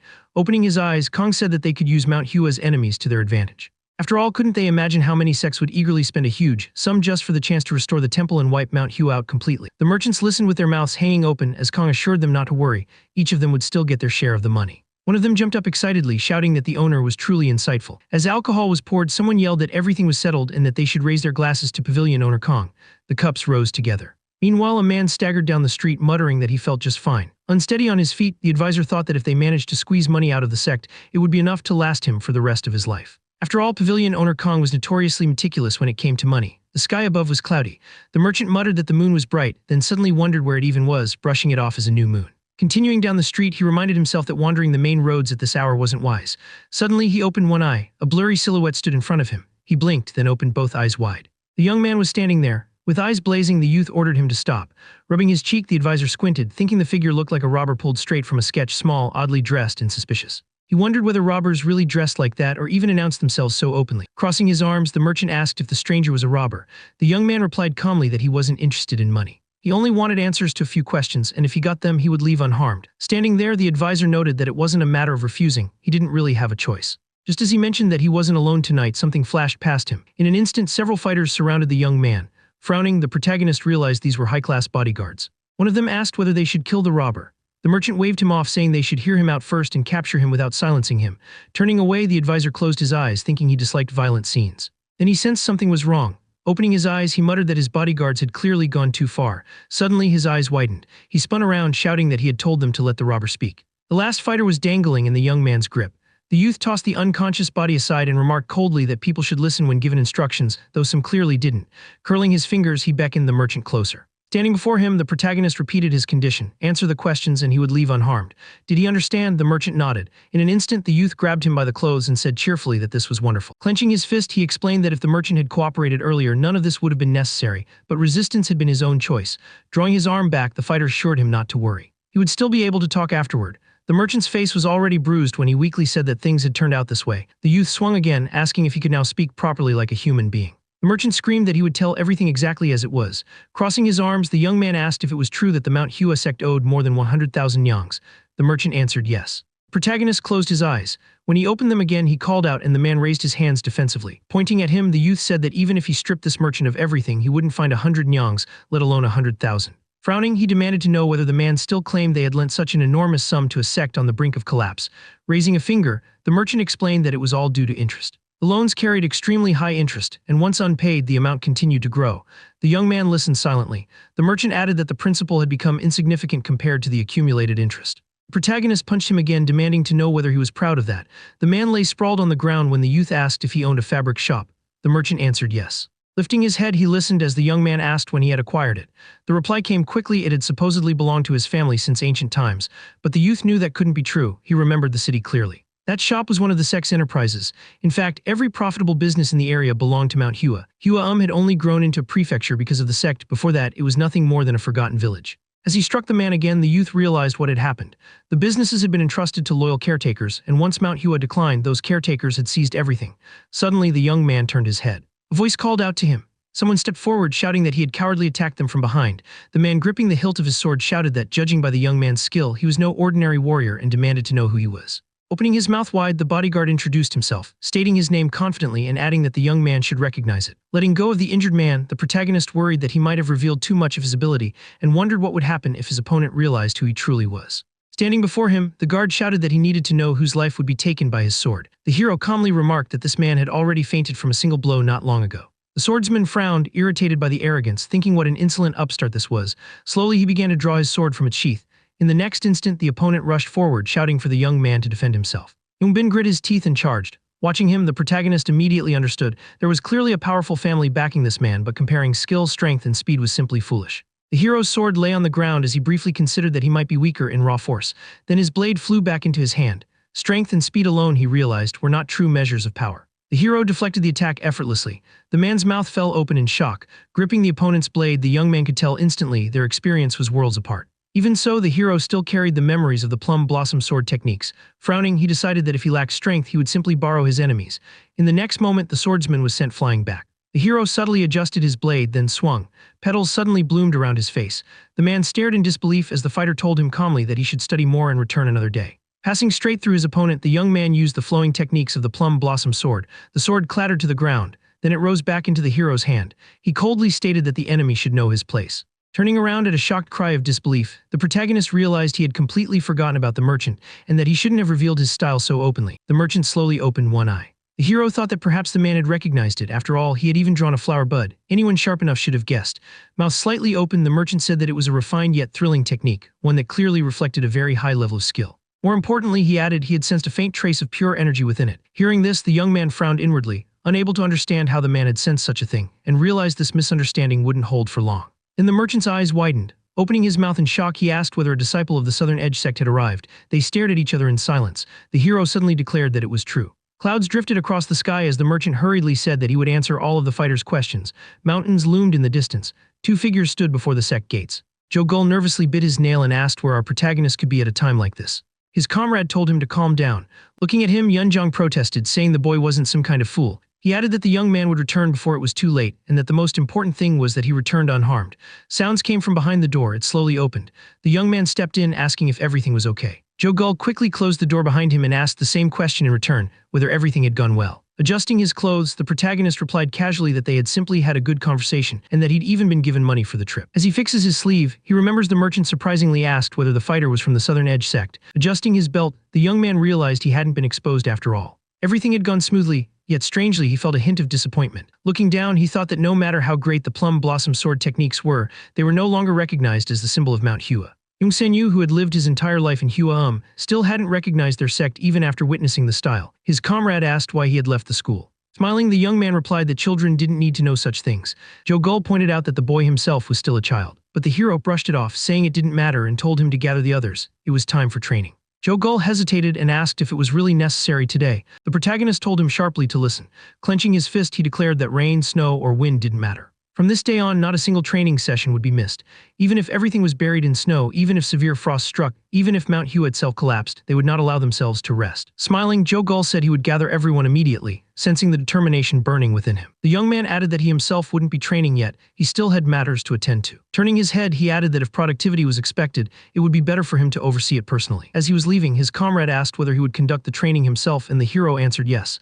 The young man lay down on the bed. Staring at the ceiling, he tried to understand what he should do next. Thinking back to the merchants, he realized that the former stand-in representatives had completely taken over all of the sect's businesses.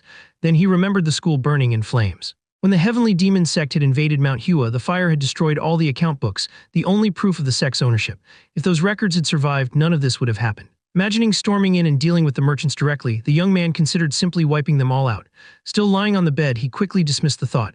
If he did that, everyone would believe Mount Hua had incited a child to commit crimes. What he needed was a loophole. Closing his eyes, the protagonist knew he had to find a way for the sect to avoid paying the merchants altogether, proof that all those enterprises originally belonged to Mount Hua. Raising one leg slightly, he tried to recall where such proof might exist. Grabbing his head with both hands, memories surfaced of the sect leader secretly writing notes. He remembered how, whenever he approached, the old man would immediately hide an account book. The young man's eyes snapped open. That book. He jumped up from the bed, realizing that this meant the account books had been stored elsewhere. Opening his mouth in realization, he thought about the countless enterprises under Mount Hua's control. There was no way all of that information could fit on just a few pages. Visualizing a certain corridor, he concluded that everything must have been stored in a hidden facility accessible only to the sect leader. Recalling the sect leader's residence, the young man remembered vague rumors of such a place. It had never been confirmed, but it had to exist, and it was most likely located within the sect leader's home. Grabbing his head again, he realized that the sect leader's house was still standing in the same place. Imagining the area, he reasoned that the storage facility would need to be nearby yet inconspicuous. Most likely, it was hidden in the hill behind the house. A grin spread across his face as he realized it must be underground. If the storage was carved into the hill itself, no one would ever discover it unless they already knew it was there. Opening his mouth in excitement, the hero realized an unscheduled treasure hunt had begun. He immediately opened the window and leapt outside. As he ran, he mentally asked the sect leader to understand his actions.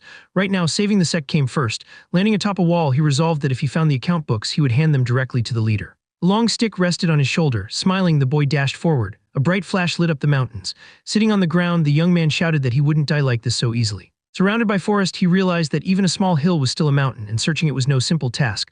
Looking down, blue energy began to permeate his body. Something formed in his hands. He slammed them into the ground, releasing a brilliant beam. He reasoned that if his energy collided with a large empty space beneath the earth, that space would be the storage, but he had no idea where it was. Visualizing the mountain again, he realized there was another possibility. If there were a cavity in the ground, it wouldn't exist naturally. Collapsing onto the dirt, he muttered that he was going to die at this rate.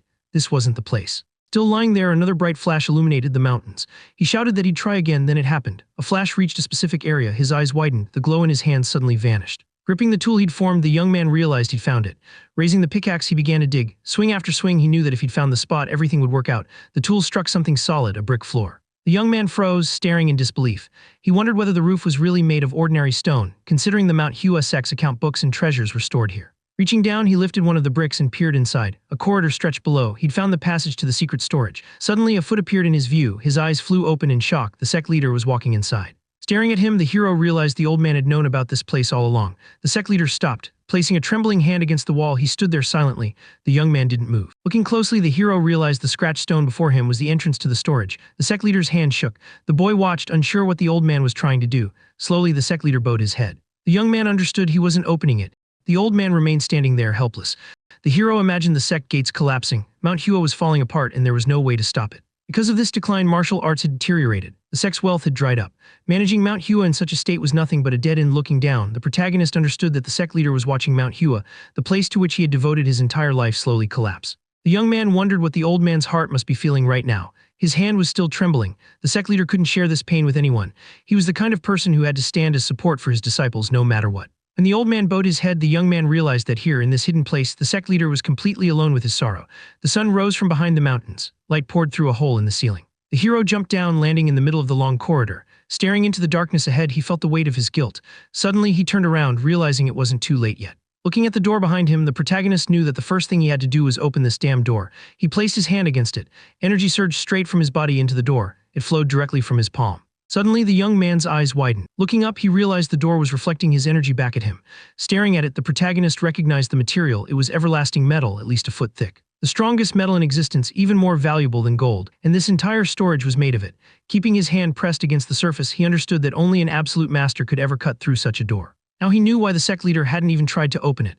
Light filtered into the corridor through the opening above. As the young man realized the truth, he couldn't open it either. Standing there, he thought about Sahyang Jangmun. He didn't possess the martial level needed to cut everlasting metal, yet the elder had entered this place calmly before. That meant there was a method, a key, and all he needed to do was figure it out. Suddenly, his eyes widened. He reached both hands toward the door. Placing them against the surface, he noticed faint markings. Touching them carefully, the hero realized these weren't drawings, they were sword marks. Opening his mouth in realization, he recognized the patterns. These marks resembled the 24-movement plum blossom sword technique. Looking closer, he identified traces of the equilibrium sword technique, followed by the bamboo leaf sword technique. Everything started to connect. This wasn't damage, this was the mechanism. Exhaling slowly, the hero understood that there were multiple stages involved. Visualizing the sequence, he imagined fencing precisely along the marks, starting with the equilibrium sword technique, transitioning into the bamboo leaf sword technique, then flowing into the 24-movement plum blossom sword technique, and finally completing it with the plum blossom sword dance. Only then would the door open. Looking at the center, the young man realized he'd solved the method, but another problem remained. Tilting his head, he frowned. Crossing his arms, he admitted the truth to himself. If he were in his original body, this would have been easy. But now he was trapped in the body of an ordinary teenager. The techniques were engraved in his memory, and he knew how to execute them, but this body didn't have enough inner strength to perform all the stages in one go. Grabbing his head, the young man muttered that he really didn't want to do this, but this was the only way out. Placing his hand over his stomach, something began to glow. He estimated that recovering from this would take at least 2 months. The energy inside him swelled, expanding outward. Suddenly, a violet aura burst forth, illuminating the entire corridor. The young man realized what it was: innate true chi, the life force a person is born with. Frowning, he knew the cost would be immense. Using this energy meant sacrificing part of his very life, but he had no other choice. The aura shifted, taking on a bright pink hue. His blade glowed the same color. Gritting his teeth, he told himself he only needed to do this once. He just had to endure it. Wiping blood from his face, he steadied himself. Whether he succeeded or not, he had to try, even in a body he hadn't fully adapted to yet. He stepped forward. There would be no second chance. The blade swung. Blood sprayed from his mouth. Clutching the sword, the protagonist realized he was moving too slowly. His body and inner strength were already at their limit. Tightening his grip, he pulled his leg back and launched into rapid strikes, flowing from the equilibrium sword technique into the bamboo leaf sword technique. Without breaking the rhythm, he transitioned into the 24-movement plum blossom sword technique. Spinning rapidly, he unleashed the final form, the plum blossom sword dance. Bright beams shot straight into the markings on the door. Blood burst from his mouth again, splattering across the floor. One by one, the marks ignited with a pink glow. The corridor shimmered. The young man collapsed before the door, breathing heavily. If it didn't open now, everything would be over. All the markings were fully illuminated. Suddenly, a faint crack appeared. The young man froze. A narrow opening slowly formed before him. His face split into a wide smile. It worked. The door had opened. Blood spilled from his mouth once more, dripping down the glowing surface of the everlasting metal door. The hero was breathing heavily. Kneeling on the ground, he realized that it would take at least 2 months for his body to recover from this. Saving the Manhwa sect, he thought bitterly, was truly a pain. Slowly, he began to rise. Standing before the door, the boy wiped the blood from his face with his finger. Opening his mouth, he muttered that it was finally time to see what Sahyeong Jangmun had been hiding so carefully. He reached forward and pushed the door. It opened wider and wider until it finally swung fully open. Peering inside, the boy frowned in confusion. There were only 3 bookshelves. He had expected far more. Glancing to the side, he remembered that only the greatest sects in the world could afford a storage room made entirely of everlasting metal. Picking up one of the books, the hero noted that Sahyeong complained every day about lacking money, yet had poured everything into this place. Turning the book over in his hands, his mouth suddenly fell open. Opening it, the protagonist shouted in disbelief that he had found the Manhwa sect's account books. Studying the symbols on the pages, he realized that in addition to the original records kept by the Finance and Economy Agency, Sahyeong had created a complete copy. Reaching for the remaining books, the young man understood that this meant the end for those damned merchants. Book after book disappeared into his clothes. Staring at the bookshelf, the hero wondered if there really was nothing here except documents. Resting a hand at his side, he thought it would have been nice if Sahyeong had hidden some money as well. It would certainly come in handy now, so he could eat well, drink to his heart's content, and finally build the foundation for Manhwa's revival. Taking another book, the hero wondered what else Sahyeong might have anticipated and what he had stored in the second bookshelf. Opening it, he read about a certain secret technique and questioned whether it had ever been used. Suddenly, his eyes widened. Holding the open book, he realized these weren't current teachings at all. Standing before the shelf, he understood. These were martial arts manuals that had long been abandoned by the Manhwa sect. Thinking of Sahyeong, the hero guessed that he simply couldn't bring himself to destroy teachings, even ones that were no longer meant to be passed down. Closing the book, the protagonist realized that Sahyeong had hidden them here to ensure they wouldn't negatively influence Manhwa in the future. Looking at the shelf, the boy reflected that if the first bookshelf proved Sahyeong had faithfully fulfilled his duty as sect leader, then the second represented his personal attachments and deep affection for the sect. Holding the book tightly, the hero thought that Sahyeong didn't need to worry. He would do everything necessary to restore Manhwa. No, he corrected himself. The sect wouldn't just return to what it once was, it would rise even higher. Then he turned his head. The third bookshelf stood there, almost empty. Only a single scroll rested upon it. The hero took it into his hands. Opening his mouth, he read that it was a letter written by the sect leader himself. As he read further, he learned that if someone was reading this letter, it meant the next generation sect leader had already been decided. Standing alone in the center of the storage room, the young man read the sect leader's will. The letter stated that being the sect leader of Manhwa did not simply mean commanding the sect, and that if the reader truly was the sect leader, he should already understand this. The letter continued, explaining that the true leaders of Manhwa were its disciples, the children who continued to grow. The sect leader was merely a guide, someone who protected and encouraged them, helping them chase their dreams. The words continued. The sect leader urged the reader not to feel burdened or impatient under the responsibility of leading Manhwa, because Manhwa was not just an organization. It was a will and a spirit, something no one could fully control or command. Even in decline, even in rebirth, Manhwa would continue to exist. The letter described the sect leader standing with his back turned, smiling. To ensure that Manhwa's will endured through future generations, the sect must nurture its disciples and pass on its legacy. As a predecessor and ancestor, he would shoulder this responsibility and entrust it to his successor. The young man stared at the document. Then he folded it neatly and muttered that the old man really did love nagging. Standing quietly in the storage room, the protagonist realized that he hadn't found exactly what he had hoped for, but what he had was more than enough. Turning away, he knew that the most important thing was securing the account books. Leaving the room, he understood that with these records, he could reclaim every business that rightfully belonged to the Manhwa sect. Suddenly, he stopped. Turning around abruptly, the hero frowned as a strange thought crossed his mind. The structure of this storage room felt suspicious. Imagining Sahyeong Jangmun, he recalled how the man had severe obsessive tendencies. Even the lamps in his quarters were arranged symmetrically so light would spread evenly. Looking again at the third bookshelf, the young man noticed something odd. It was almost completely empty. Placing his hand on the shelf, the hero suddenly grabbed it with both hands. Lifting it, he was certain there had to be something more. Lowering the bookshelf to the floor, he revealed what lay beneath it. There was a hole. The hero peered into the opening. His mouth fell open as he realized he had discovered a hidden compartment. Staring inside, he knew there had to be something there. He jumped down. His eyes widened even further. Golden bars were stacked tightly before him, piled neatly atop one another.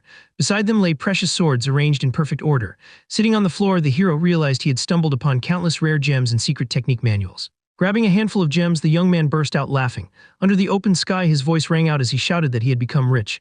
The sect leader's house came into view. Standing by the window, the old man let out a quiet breath. Morning had arrived. This day would surely bring joy to someone, but for him it would be filled with bitterness. Closing his eyes, the sect leader recalled that only 5 days remained until the promised meeting with pavilion owner Kong. Suddenly, he heard his name being called. Turning around, he opened the door and asked what had happened. Ungum stood there, mouth wide open, shouting that he would explain everything on the way because the sect leader needed to see it for himself. The old man asked where they were going, adding that if the matter was truly urgent, then there was no need for explanations yet. They set off at once, leaping forward and running through the forest. The sect leader's eyes widened as he jumped over collapsed disciples scattered along the path. As they continued running, he asked what had happened to the poor boys. Ungum hurriedly explained that they had simply been training on their own early in the morning.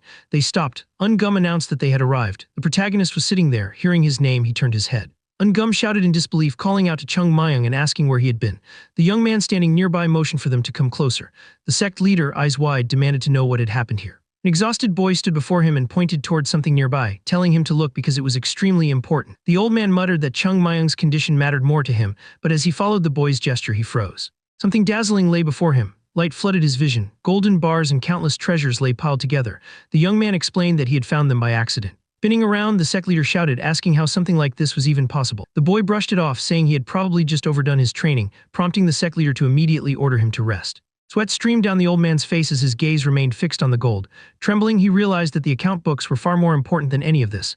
Slowly, he reached out his hands. His breath caught when he recognized them, the Hua Prefecture business account books of the Mount Hua sect. Suddenly, he pulled his hand back. Squinting, he realized that if he opened them carelessly and they crumbled, he would never be able to close his eyes in peace again. Then his eyes widened, he reached for the book once more and opened it. His eyes went wide, his head snapped back. The sect leader collapsed to the ground as Ungum shouted his name in panic. The old man's eyes fluttered open. Then he leapt up from the bed. Shouting at the top of his lungs, he cried out that there were records of the 7 plum blossom sword technique.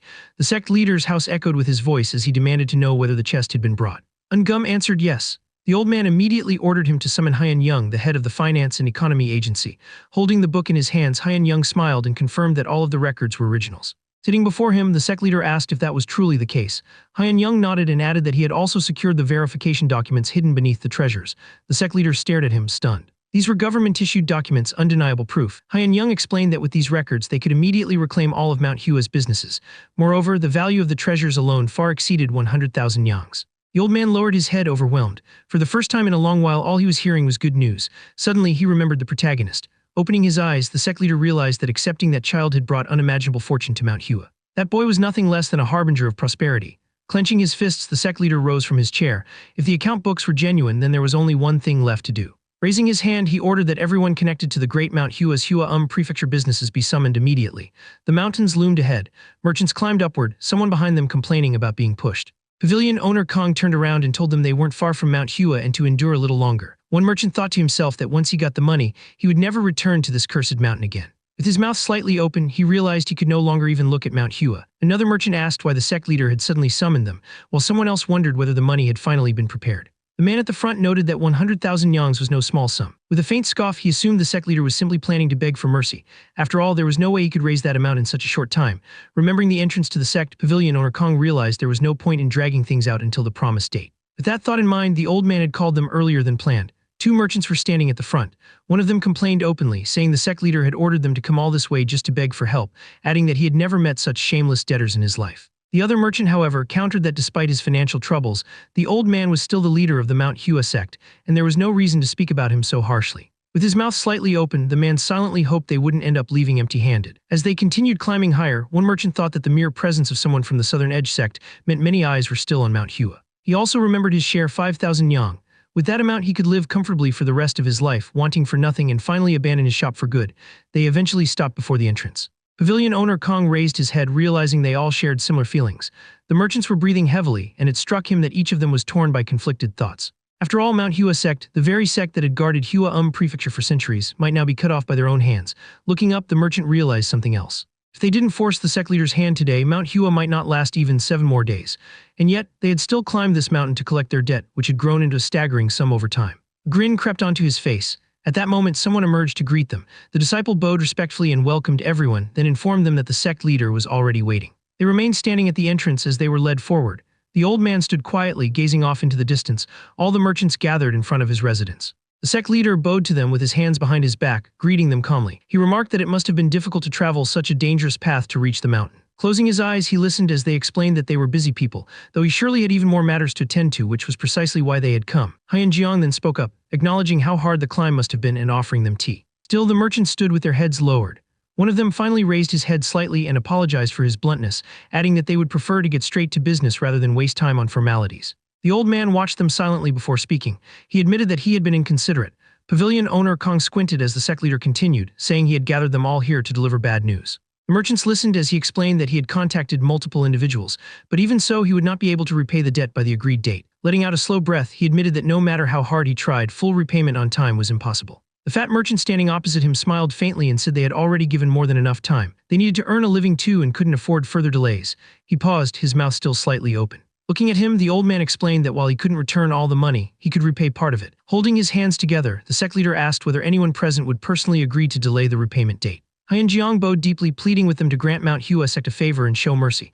The merchants stared at him in silence. One merchant's eyes widened while the sect leader remained bowed. Watching from behind, the young man rested his head on his hand, thinking that this was probably the choice the old man had already made. Even so, the protagonist couldn't fully grasp his motives. Was he trying to corner the merchants, or was he attempting to soften them with sincerity? As he continued watching, the boy knew one thing for certain. Jiang was far more complex than he appeared. As his gaze drifted, the entrance to Mount Hua's territory came into view, reminding him that composure was an essential trait for sect leader. A nearby weapon rack caught his attention, and he realized that despite the Taoists living here, Mount Hua was still at its core a martial arts sect. Lying on the roof, the young man understood why the sect leader needed to make wise decisions. He glanced downward, wondering whether the old man was suppressing his anger. Smiling, one of the merchants reminded him that they had already made it clear there would be no further delay. And suddenly, the old man spoke again, causing the merchant's mouth to fall open. This time, he said he wasn't only asking pavilion owner Kong. Squinting, the sect leader explained that Mount Hua's debt was enormous, and each person present was owed a different amount. Opening his mouth, he continued, explaining that he wasn't resorting to trickery. All the merchants' eyes widened in surprise. One frowned, immediately suspecting a trick. They questioned whether he could immediately repay those unwilling to make concessions. Standing firm, the sect leader said that while Mount Hua was no longer what it once was, that didn't mean it had nowhere left to turn. Although he hadn't gathered the full 100,000 yang, a portion had already been prepared. This, he explained, was precisely why he was asking them now, because Mount Hua sect would most certainly repay everyone in the future. One merchant stared at him in disbelief, asking what kind of nonsense he was talking about. Another, eyes wide, demanded to know if he truly intended to repay them later if the date were postponed. Precisely so, the sect leader answered. Raising his hand, one merchant asked the old man to answer honestly, reminding him that everyone understood Mount Hua sect could collapse at any moment. Some of the merchants immediately began talking when one of them said that perhaps they could trust the sect and postpone the payment date. The others joined in, mouths wide open, as one man questioned whether this meant they might end up not getting their money at all. Frowning, another merchant asked what basis they had to trust the sect in the first place. The old man let out a slow breath. Then he opened his eyes. The merchant's eyes widened as the sect leader calmly asked whether the name and history of the Mount Hua sect were not enough. Suddenly, pavilion owner Kong smiled. Opening his mouth wide, the fat man burst into laughter. The young man continued watching silently as the owner laughed again and asked if the sect leader was being unreasonable. The old man looked at him and opened his mouth slightly, asking whether that was truly unreasonable. He then said that if so, he would pose a counter question. Jiang spoke up, asking what Mount Hua sect truly meant to them. Did the name and history of this place really hold no value? The sect had existed long before them. The old man asked who among them would dare take the name Mount Hua sect lightly and who would call its history meaningless. As he spoke, he painted an image of the prefecture in the past, acknowledging that while the sect was currently in decline, Mount Hua had always been inseparably linked to Hua Prefecture. It had shared its energy and spirit with the entire region for generations. Looking away, the disciple listened as the old man asked them to think carefully, right here, right now, about what this place truly meant to them. Pavilion owner Kong closed his eyes. Then opening his mouth, the man said he had a suggestion. The leader of the group pointed to the side. Pavilion owner Kong gestured toward a nearby area and declared that anyone willing to postpone the repayment date should move to the other side. Stamping his foot, he added that those who disagreed and wanted their money immediately should stay where they were. Turning around, he warned them that the responsibility for this decision would lie solely with. Squinting, he added that they should not expect the Merchant Alliance to come to their aid if they were suddenly left without money. Opening his mouth, the sect leader said calmly that it was time to make their choice. The merchants looked away. Others did the same. No one moved. A smile spread across the fat man's face as he opened his arms and declared that no one would postpone the date. Then suddenly someone took a step. One merchant walked away from the group. Pavilion owner Kong watched him and called out. The sect leader's gaze followed the man as well. Opening his mouth, Pavilion owner Kong shouted, asking what his comrade thought he was doing. The merchant told him not to make that face, saying he already knew this was a foolish decision. Squinting, Pavilion owner Kong looked at him. The merchant replied that Pavilion owner Kong was not from Hua Prefecture after all. Looking down, he explained that since he had no connection to Mount Hua sect, he couldn't truly understand what it meant to the people of Hua. A child appeared in his memory. His father pointed to the mountain, telling him that everyone grew up hearing stories about Mount Hua sect, that people said you had to enter Mount Hua and become the greatest martial artist in the world. The child stared at the mountain. The child grew up, but he still looked at that same mountain. The man explained that even after learning he lacked the talent to enter the sect, he had still grown up surrounded by stories of how Mount Hua sect stood guard over the world and over Shanxi province. Squinting, Pavilion owner Kong asked why he was suddenly saying all this. Looking down, the man explained that his father and grandfather had been raised the same way. This place was the pride of Shanxi province and Hua Prefecture. Looking at the others, the merchant said that after receiving the money they would simply leave. That money would be useful somewhere like Hangzhou City, but he himself had spent his entire life in Hua Prefecture. The fat man squinted and asked if that was really the only reason he was refusing such a massive sum. Pavilion owner Kong warned him that he would regret it. Sweat ran down the merchant's face as he recalled how, while climbing the mountain, he had thought only of getting the money and never having to work again. Clenching his fist, he realized he was saying all this after coming so far. Standing apart from the others, he admitted that he must have gone crazy. He explained that even if he didn't receive the money, he would still be able to live, perhaps with a small regret for not taking it. But looking at the sect leader, he said that if he stepped on the pride of Mount Hua sect just to receive money, he would regret it for the rest of his life. Turning to the group, he said he didn't want to live that kind of life. Raising his hand, Pavilion owner Kong replied that he could do whatever he wanted, and nothing would change because of one person alone. Then the fat man suddenly looked to the side as someone asked why that man was standing alone. Several more merchants began crossing over. Behind the first merchant, 4 others joined him. The sect leader's mouth fell open as he looked at them. Then the old man bowed his head. Looking at them again, he said that he was satisfied to see that there were still people who held a meaningful connection to Mount Hua sect. The merchant turned when the sect leader asked an assistant to bring something forward. Ungum placed a box on the ground. Inside were books.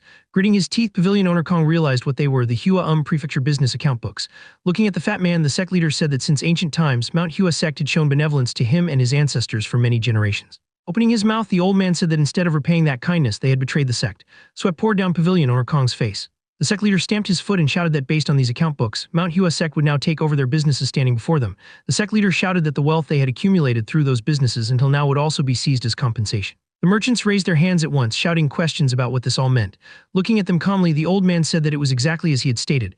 Pavilion owner Kong, gripping one of the books, snapped that this joke had gone too far. Opening his mouth, the sect leader replied that it was unfortunate he would be accused of joking, considering he was the sect leader of the great Mount Hua sect. Slamming the book shut, Pavilion owner Kong told him to wait. Holding it tightly, he said they couldn't be sure whether any of this was true. With his hands behind his back, the old man asked if he was accusing Mount Hua sect of forging evidence. Pavilion owner Kong replied that perhaps the sect leader himself had been deceived by these supposedly fake account books. The sect leader stared at him in silence. Closing his eyes, he admitted there might be some sense in what he was saying. Rooftop came into view as the sect leader asked his assistant to summon the head of the Finance and Economy Agency. Hyan Young appeared, rubbing his beard. Squinting, he said that the validity of the account books indeed required a thorough investigation. The merchants immediately raised their hands, shouting that this was true and that everything needed to be confirmed. Just then, Hyan Young turned slightly and began to speak. With a grin, he explained that he had anticipated this reaction and had already sent half of the account books to the Hua Prefectural Office 2 days earlier, where they were currently being appraised. Pavilion owner Kong's mouth fell wide open. In his mind, he pictured the city below. If government soldiers were already taking over their businesses in the marketplace while all the merchants were stranded atop Mount Hua, there would be no way to stop it. The true objective had been to drive them out of the market entirely. Still frozen in shock, he stared at the books. 2 days was more than enough time for a proper appraisal. Clenching his fists, Pavilion owner Kong realized the documents in the chest had already been validated. Gritting his teeth, it became clear. The government soldiers had been waiting for them to leave before moving in. The old man watched them when suddenly someone shouted in protest. Opening his mouth wide, the sect leader commanded them to moderate their tone, reminding them they had no right to raise their voices. With his hands still behind his back, Hyan Jiang said that true amity was born from helping one another in times of need. The merchants lowered their gazes as the old man replied that there was no need to help those who had betrayed them when Mount Hua needed help the most. Looking at them firmly, the sect leader ordered them to return immediately, saying that everything would already be settled by the time they reached Hua Prefecture. Gritting his teeth, Pavilion owner Kong listened as the old man added that he had originally intended to take over everything they own. However, in recognition of their years of labor, they would be permitted to leave with a cartload of their wealth. Frowning, Pavilion owner Kong said he would never forget this. With that, he turned around and began walking away. The other merchants watched him go. One merchant turned his head, hearing the sect leader declare that nothing changed the fact that their businesses belonged to Mount Hua sect. Looking at them, the old man stated that their enterprises would return to Mount Hua's possession. Closing his eyes, Hyan Jiang added that they would still be allowed to continue running the businesses and keep the profits for themselves. He then suggested they discuss future operations that would benefit both sides and invited them inside. Looking down, the merchant understood that this outcome was far better than what awaited those who followed pavilion owner Kong. Even so, in an instant, he had gone from being an owner to merely a manager. Closing his eyes, he thought of the mountain, trying to understand what his grandfather must have felt. Suddenly, the young man shouted, his mouth wide open, demanding to know what the sect leader had just said. A cartload of their wealth. He cursed Haiyan Jiang, calling him a pushover, and continued yelling, asking who he thought he was to give away even a portion. The cart rolled along the road. They were merchants once more, now disgraced. One of them frowned, recalling the government soldiers who had already taken over their shops by the time they descended Mount Hua. Those soldiers had been cold and hostile, and if not for the sect leader's intervention, they would have lost absolutely everything. Looking at pavilion owner Kong, the merchant realized that if they hadn't trusted him, none of this would have happened. With his mouth open, he asked what they were supposed to do now. Pavilion owner Kong didn't turn around as his comrade continued, saying that everything had gone wrong because they trusted him. The fat man squinted and asked whether he was being blamed for everything. The man behind him denied it. Pavilion owner Kong dropped the cart handles to the ground and raised his hand, telling them to stop talking nonsense. He said this situation was only temporary and asked whether they truly believed the account books were real. With his mouth hanging open, pavilion owner Kong insisted they were fake and that the sect leader had forged them. Another merchant behind him said that the prefectural office had already verified their authenticity and added that he had secretly glanced at the documents. The contents were legitimate. Spreading his arms, pavilion owner Kong claimed that Mount Hua sect had staged everything together with the prefectural representative. Frowning, he said they needed to head to Luoyang City first. Clenching his fist, he declared that if authorities were being used to suppress them, then they would fight back using even greater authorities. Suddenly, someone stepped forward and said this was complete nonsense. The hero stood before them. The man looked at him and asked if he had said that. The boy replied calmly, asking if he saw anyone else around. Squinting, pavilion owner Kong tried to understand why this man was wearing what looked like a thief's outfit in broad daylight. For a moment, he even wondered if the boy was an old man in disguise. Waving his hand dismissively, pavilion owner Kong told him to leave at once if he was after their wealth, warning that otherwise he would lose his life for nothing. The boy raised his hand and shouted that he wasn't trying to steal anyone else's money. He said he was only here to retrieve what was rightfully his. Pavilion owner Kong squinted again, confused by what he meant. Opening his mouth, he asked if the boy was from the Mount Hua sect. At that moment, someone suddenly flew over the carts as pavilion owner Kong was declaring that he was about to take revenge on someone from that sect. More people appeared one after another. One of them wore an especially serious expression. The bodyguards rushed forward and launched their attack, all of them leaping toward the disciple at once. The boy looked up. In the next instant, the hero moved. In the blink of an eye, he appeared in front of one opponent and struck him with the hilt of his sword. He smashed the second man in the jaw. The third was struck cleanly on the back of the head. Protagonist cut through them all with lightning speed, knocking them down one after another. Letting go of the blade, the boy spoke calmly, saying that they must not have realized something. Pavilion owner Kong listened with his mouth hanging open as the boy declared that no one had ever returned with all their limbs intact after defying his words. Squinting, pavilion owner Kong realized that there was still someone of this level left within the Mount Hua sect. Some of the bodyguards struggled to rise again, but pavilion owner Kong ordered them to back off. Standing directly in front of the hero, pavilion owner Kong said that he didn't understand where someone like him had been all this time. If he had stepped forward earlier, Mount Hua sect wouldn't have fallen into such a miserable state. Standing his ground, pavilion owner Kong added that the boy had chosen the wrong time to intervene. A surge of energy gathered in front of the boy as pavilion owner Kong declared that he would kill him with his own hands and send his corpse back to Mount Hua sect as a warning. An aura flared around pavilion owner Kong as he added that the sect leader would be devastated to hear that someone like him died by his. Before he could finish, pavilion owner Kong rushed forward. The youth watched him calmly and said that he already knew it. He knew pavilion owner Kong had something hidden up his sleeve. This wasn't something a mere owner from a remote prefecture could accomplish. Pulling the sword slightly within its sheath, the boy added that he needed pavilion owner Kong to remain able to speak at the very least. Pavilion owner Kong had already leapt into the attack. An explosion echoed through the forest. Pavilion owner Kong landed with both hands on the ground, frozen in place. For several seconds, he didn't move. Staring straight ahead, pavilion owner Kong thought that even a tiger gives its all when hunting rabbits. The masked man slowly closed the distance. The youth looked at pavilion owner Kong and stopped, noticing that the man looked as though he was about to fall asleep. Slinging his weapon over his shoulder, pavilion owner Kong decided he would wipe that expression away instantly. The hero rushed forward. Pavilion owner Kong's eyes widened in shock. A second later, the two of them were already less than a meter apart. Pavilion owner Kong struck the weapon with his fist, forcing inner energy into the blow. The instant contact was made, his expression changed. The protagonist calmly analyzed the situation.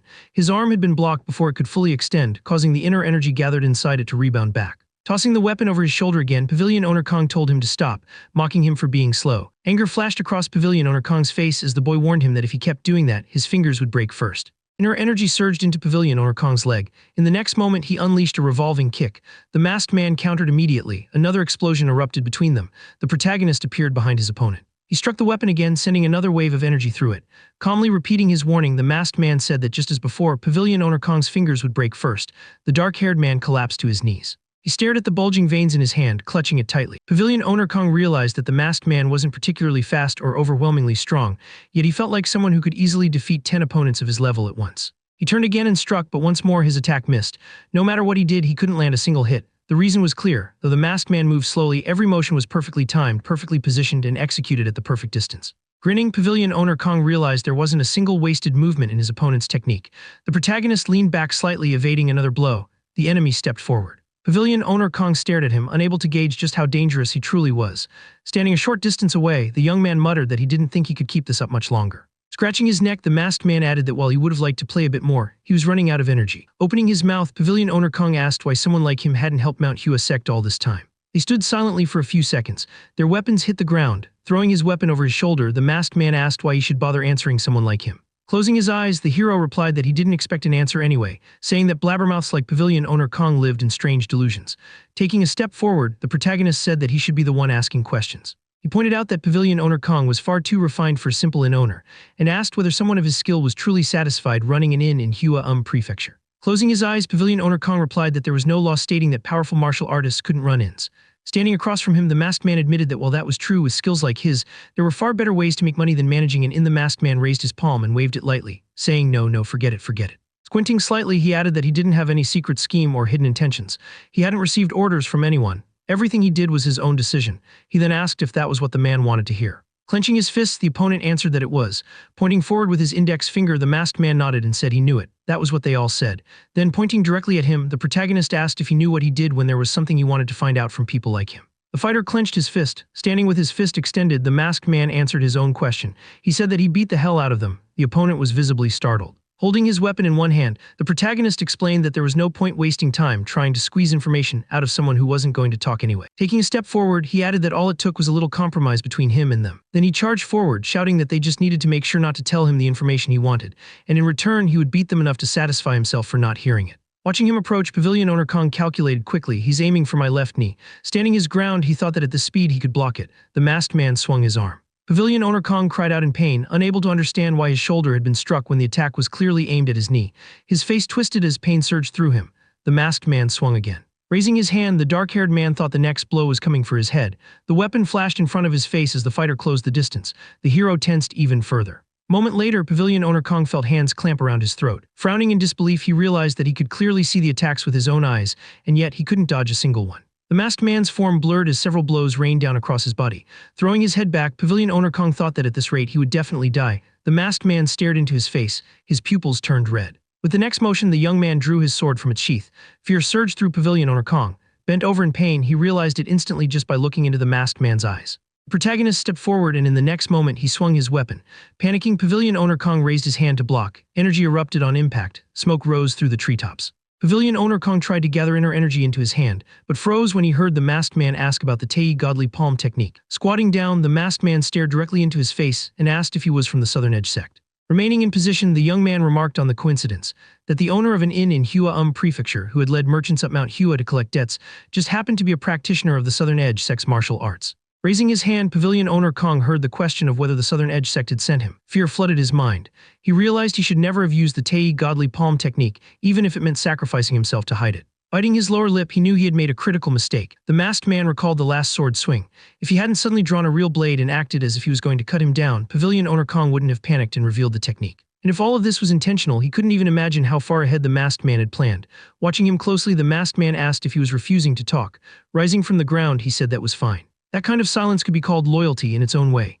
Standing nearby, the protagonist reflected that tensions between the Mount Hua sect and the Southern Edge sect had existed for a very long time. Even so, it was undeniable that the Southern Edge sect was powerful, one of the 10 great sects with a solid foundation. Rubbing his neck, he thought there was no way such a sect would handle matters this crudely. Looking at the enemy, he figured that pavilion owner Kong probably didn't know much of the deeper details anyway, and even if he did, there was no guarantee the information would be reliable. All he needed to know was that the man was connected to the Southern Edge sect. With a slight grin, the masked man cursed them under his breath. Holding his weapon, he said that even when the martial arts world had been desolate in the past, it had never been this shameless. He asked whether one of the 10 great sects now tried to steal not just techniques but entire sects, and by scamming no less. The dark-haired man closed his eyes. Standing opposite him, the masked man asked whether this wasn't actually better for Mount Hua sect. Pavilion owner Kong frowned and shouted that Mount Hua had no hope left. The masked man frowned deeper and said that now that Manhwa had lost the techniques of its predecessors, it could never return to its former glory. It was only a matter of time before it collapsed. Then he added that he was simply doing them a favor by making it happen sooner. A sect without the martial arts passed down through generations was destined to perish. Raising his hand, pavilion owner Kong demanded whether he truly didn't understand. Slinging his sword over his shoulder, the masked man asked whoever said that Manhwa sect had lost its ancestral techniques. Swinging his sword, he questioned why people loved spreading nonsense without ever confirming whether it was true. He added that it would have been better if pavilion owner Kong had simply admitted he hated Manhwa sect. At least that would make sense coming from someone of the Southern Edge sect. As pavilion owner Kong reflected that Manhwa sect and Southern Edge sect shared many similarities, strong internal unity and sword-based martial arts, two swords cut through the air. The man collapsed face first to the ground. A memory surfaced of the hero standing atop a pile of fallen enemies, thinking that when two great sects with too many similarities stand side by side, one of them is bound to perish. The treetops swayed as pavilion owner Kong shouted that he was telling the truth, that he wasn't from the Southern Edge sect. His eyes widened in panic. The masked man pressed the blade closer to his face and replied sarcastically that sure, of course, and that he himself wasn't from the Manhwa sect either. He told him to stop talking nonsense and barked for him to speak first, calling him a dumbass. The masked man then added that he would show him something very interesting in exchange for demonstrating the Tei godly palm technique. The fat man raised his head slightly, fear tightening his expression, as he heard that if he knew what it would be a very interesting experience. Holding his sword out, the protagonist added that it would be a shame if he couldn't understand it. Locking eyes with him, he told him to deliver his words to whoever had sent him. The hero stared at the blade before him as pavilion owner Kong's face twisted in fear. The image of the sword began to split and overlap. Instinctively, the enemy raised his hands to shield himself. Lowering his head, he wondered how someone could just be swinging a sword and yet generate such overwhelming force. Hiding his face behind his arms, he couldn't understand why the slashes weren't actually reaching him, or what the masked man was truly doing. Then the fighter spoke. Plum blossoms give off their strongest scent when they bloom in the snow. As he swung his sword, the masked man continued, saying that even though it was winter now, the spirit of the Manhwa sect was not fading. Pavilion owner Kong stood with his back turned as the protagonist took several steps forward. Still maintaining a defensive posture, the dark-haired man suddenly looked up in terror. Slowly, he lowered his hands. His eyes widened as the masked man once again held the sword before him.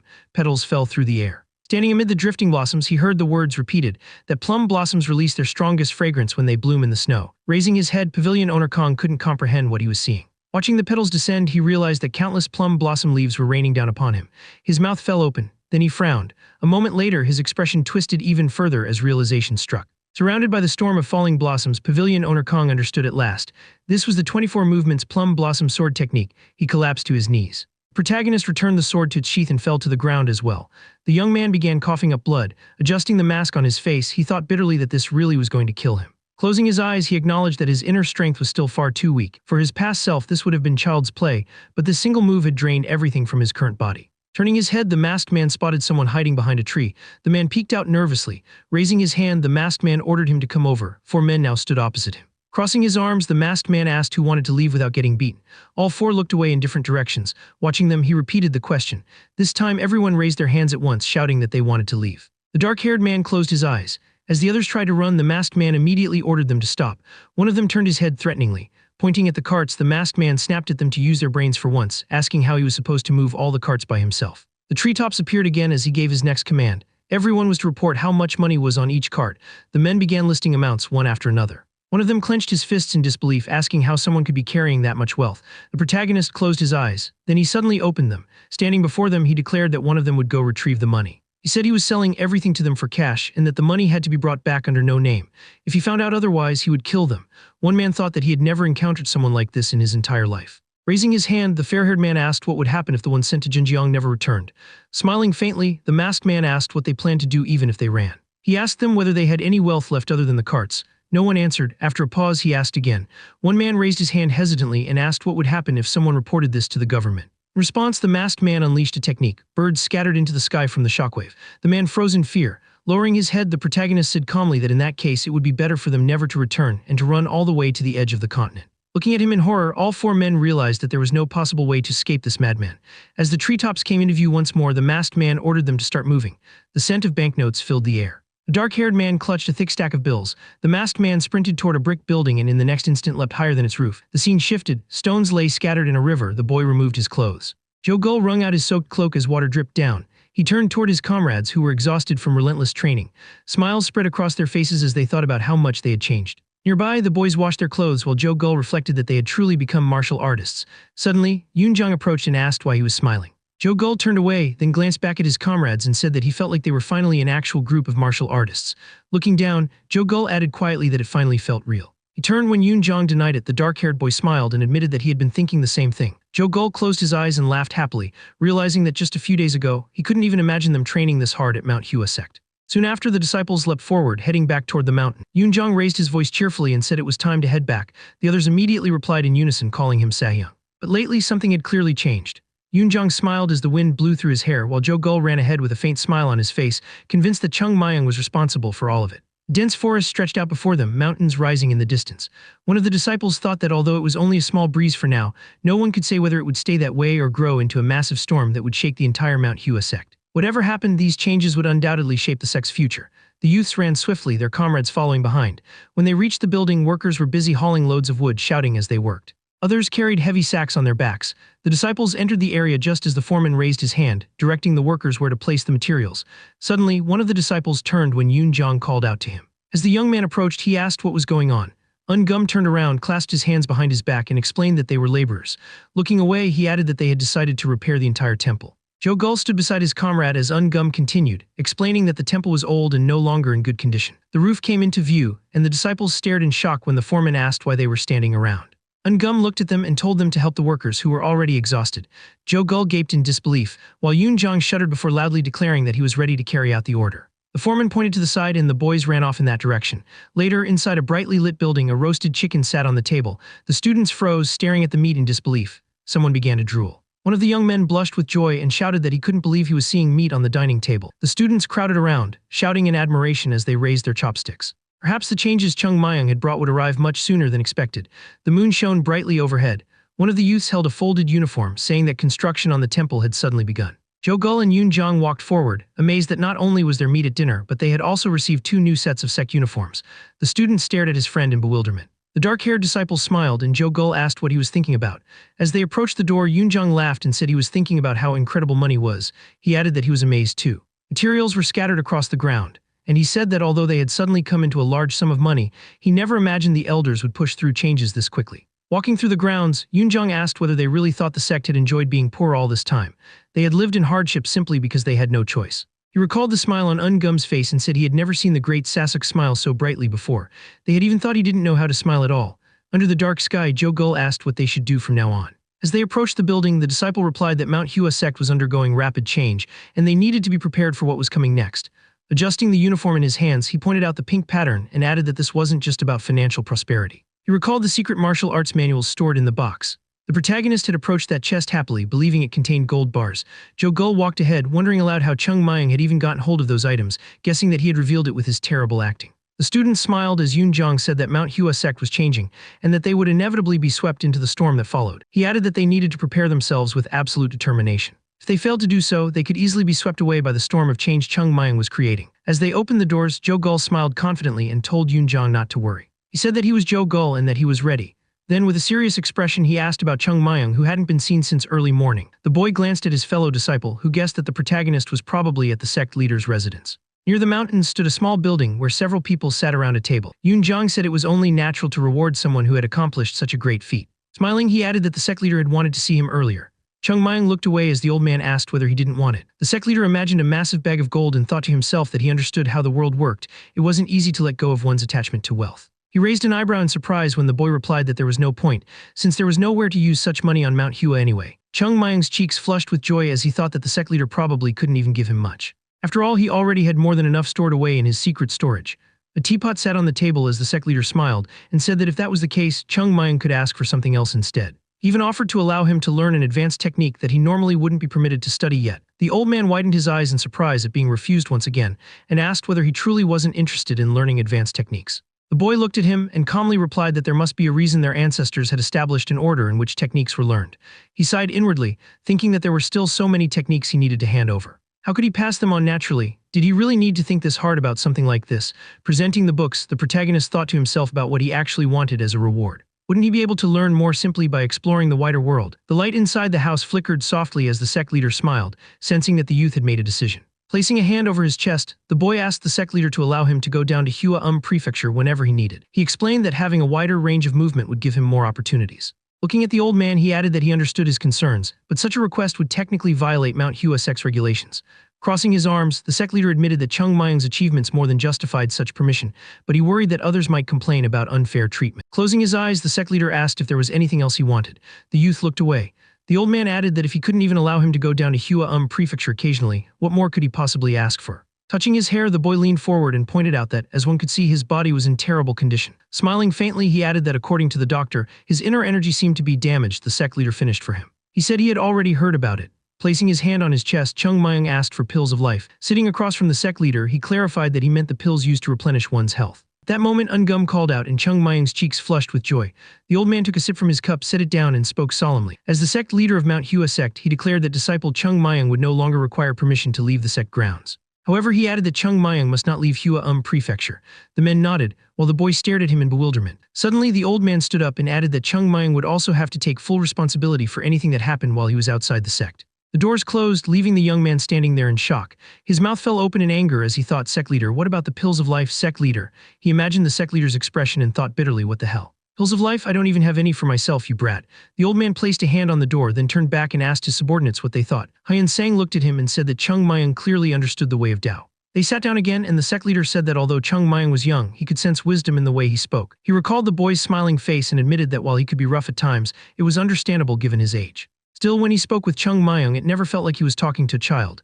He imagined a bright light radiating from the boy and thought that he could sense childishness in him, yet at the same time something far deeper. In his mind, a bright silhouette stood before him, and he concluded that he could sense the spirit of a Taoist within Chung Mayung. Turning to Hyun Sang, he asked for his opinion. Hyun Sang scratched his head and admitted that he didn't really have the eye for evaluating people. Standing together, one of the disciples frowned and said that what he felt was that Chung Mayung was a child who wasn't childish.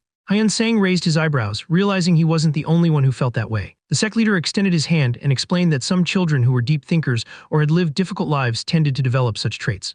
However, that didn't mean they behaved like adults, only that they matured faster than others their age. But Chung Mayung was different. The way he spoke and acted made the sect leader feel as though he was dealing with a true adult. At times, he even felt like the boy was an old man. Hyun Jeong raised his eyebrows and asked whether that meant the child was corrupt inside. The sect leader clarified that this wasn't what he meant at all. Closing his eyes, he said that he understood what everyone was thinking but warned them not to read too deeply into it. After all, Chung Mayung was still just a child. Looking straight ahead, the sect leader concluded that the purpose of the sect was to nurture people, not exploit them. If they discovered great talent, they must support its growth. If those talents faced hardship, it was their duty to guide them. The disciples nodded in agreement. Hyun Jeong then asked Ungum about the progress of the construction. Ungum imagined workers cutting down trees and explained that because of the mountain's steep terrain, gathering wood was difficult. Although they were cutting nearby trees, the wood would still need several days to dry and be trimmed. The sect leader stroked his beard thoughtfully. Ungum broke into a sweat when Hyun Jeong asked whether he thought the sect leader was caring too much about appearances just because they had acquired some spare funds. Ungum quickly denied it. Looking away, the sect leader said that Manhwa sect needed to be rebuilt. When someone formed new resolutions and determination, they had to reorganize their surroundings and correct their behavior. The same principle applied to sect. This, he said, was the most effective way to communicate new resolve to the disciples. Ungum bowed deeply and agreed that the sect leader's reasoning was correct. Hyun Jeong turned to Hyun Sang and asked him to finish interpreting the newly acquired techniques as soon as possible. Presenting the books, he warned him not to allow even the smallest careless mistake. The fate of the Manhwa sect depended on how these techniques would be taught to the disciples. Hyun Sang made a respectful gesture and replied that he would ensure not even the slightest error was made. Standing by the doorway, Hyun Jeong said that he would be placing his trust in the two of them. Hyun Sang closed his eyes, beads of sweat forming on his forehead as he looked at the secret technique books. They appeared unusually new. Opening one, he realized that he hadn't noticed it at first, but in some places there were faint traces of ink, as though the text had been written in a hurry. Shaking his head, he dismissed the thought, deciding he was overthinking things. The contents matched the originals. Looking down again, he quietly concluded that someone must be helping the Manhwa sect, someone who needed to remain hidden. Meanwhile, Chung Mayung stormed toward the forest, loudly cursing the sect leader for not giving him a pill of life. Sitting down on the ground, he shouted that it was ridiculous for him to go out of his way to rewrite all the technique books before handing them over. Furiously scribbling letters onto paper, he cursed the sect, shouting that it was so broke that not even a beggar would want it. Imagining the sect leader's face, Chung Mayung gritted his teeth and thought that the sect had lost not only all its money, but even the recipe for the pill of life. He stood up in frustration, declaring that the sect was completely finished. Letting out a bitter laugh, he muttered that this whole situation was a massive pain. A purple light flickered around his body as he realized that although he had expected side effects, they were far worse than he imagined. Smacking his forehead, he cursed the fact that his body wasn't healing nearly as fast as he'd expected. Standing alone in the field, he calculated that at this rate, it could take half a year for a full recovery. The image of a student appeared in his mind, and he scoffed. Half a year, for someone as young as him, losing that much time was fatal.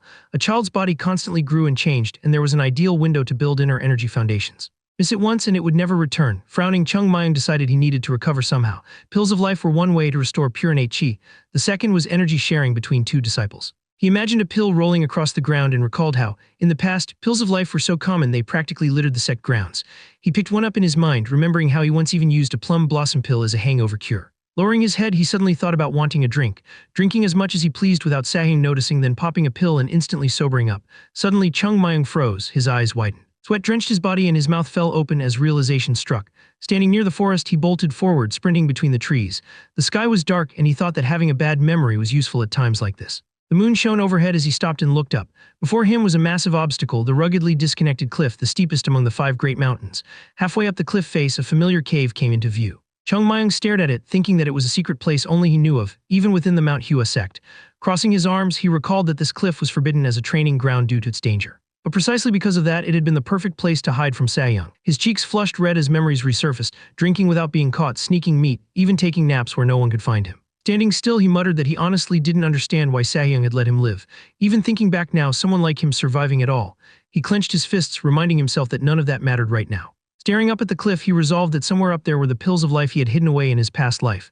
Turning around, he sighed. In his previous life, he could have reached it in just 2 jumps. With this body, that was impossible. Instead, he ran in the opposite direction. A rope dragged behind him as he returned to the cliff's edge. Standing there, he decided to climb down rather than up. Peering into the abyss, he realized the problem. It was about 10 times more dangerous. Clenching his fist, he shouted that it didn't matter, come what may. Sitting down, he muttered that even though this was technically his second life, reviving the Manhwa sect was absurdly difficult. The rope was secured around a tree as he began descending, shouting that saving the sect was far too hard. Testing the ledge with his foot, he realized that the steepness wasn't the only reason the cliff was forbidden. Stepping onto a stone, he finally understood why it was called the ruggedly disconnected cliff. Just as the name suggested, it was uneven, jagged, and treacherous. There was nowhere to grab, nowhere to stand. In other words, it was nearly impossible to climb.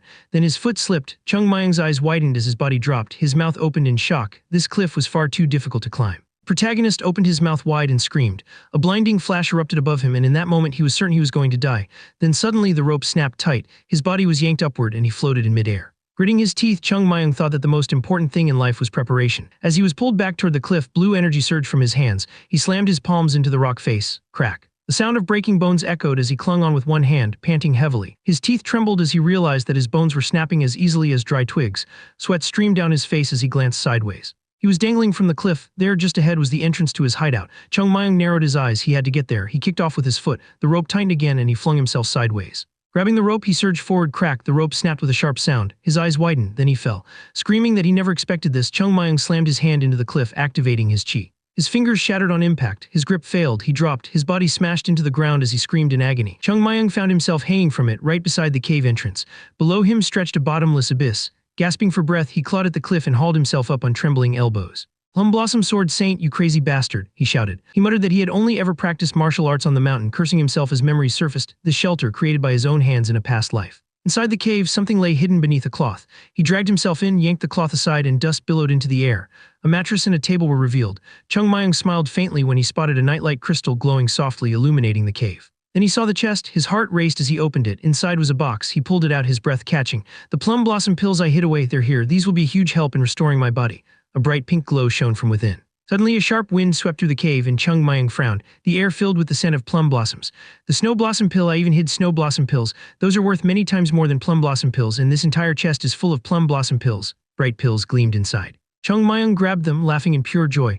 He imagined the elder's displeased expression and muttered an apology, saying that at least he hadn't hidden the most expensive pill of life. He sat down on the mattress and exhaled. I need to calm down, focus first. I restore my body, and if possible, I'll build up some inner strength too. There was no hesitation. I'll take a snow blossom pill first. His fingers trembled as he brought the pill to his lips. He swallowed it and closed his eyes. The shell dissolved deep within him. The pill radiated brilliant light inside his body as he sat motionless, guiding the process.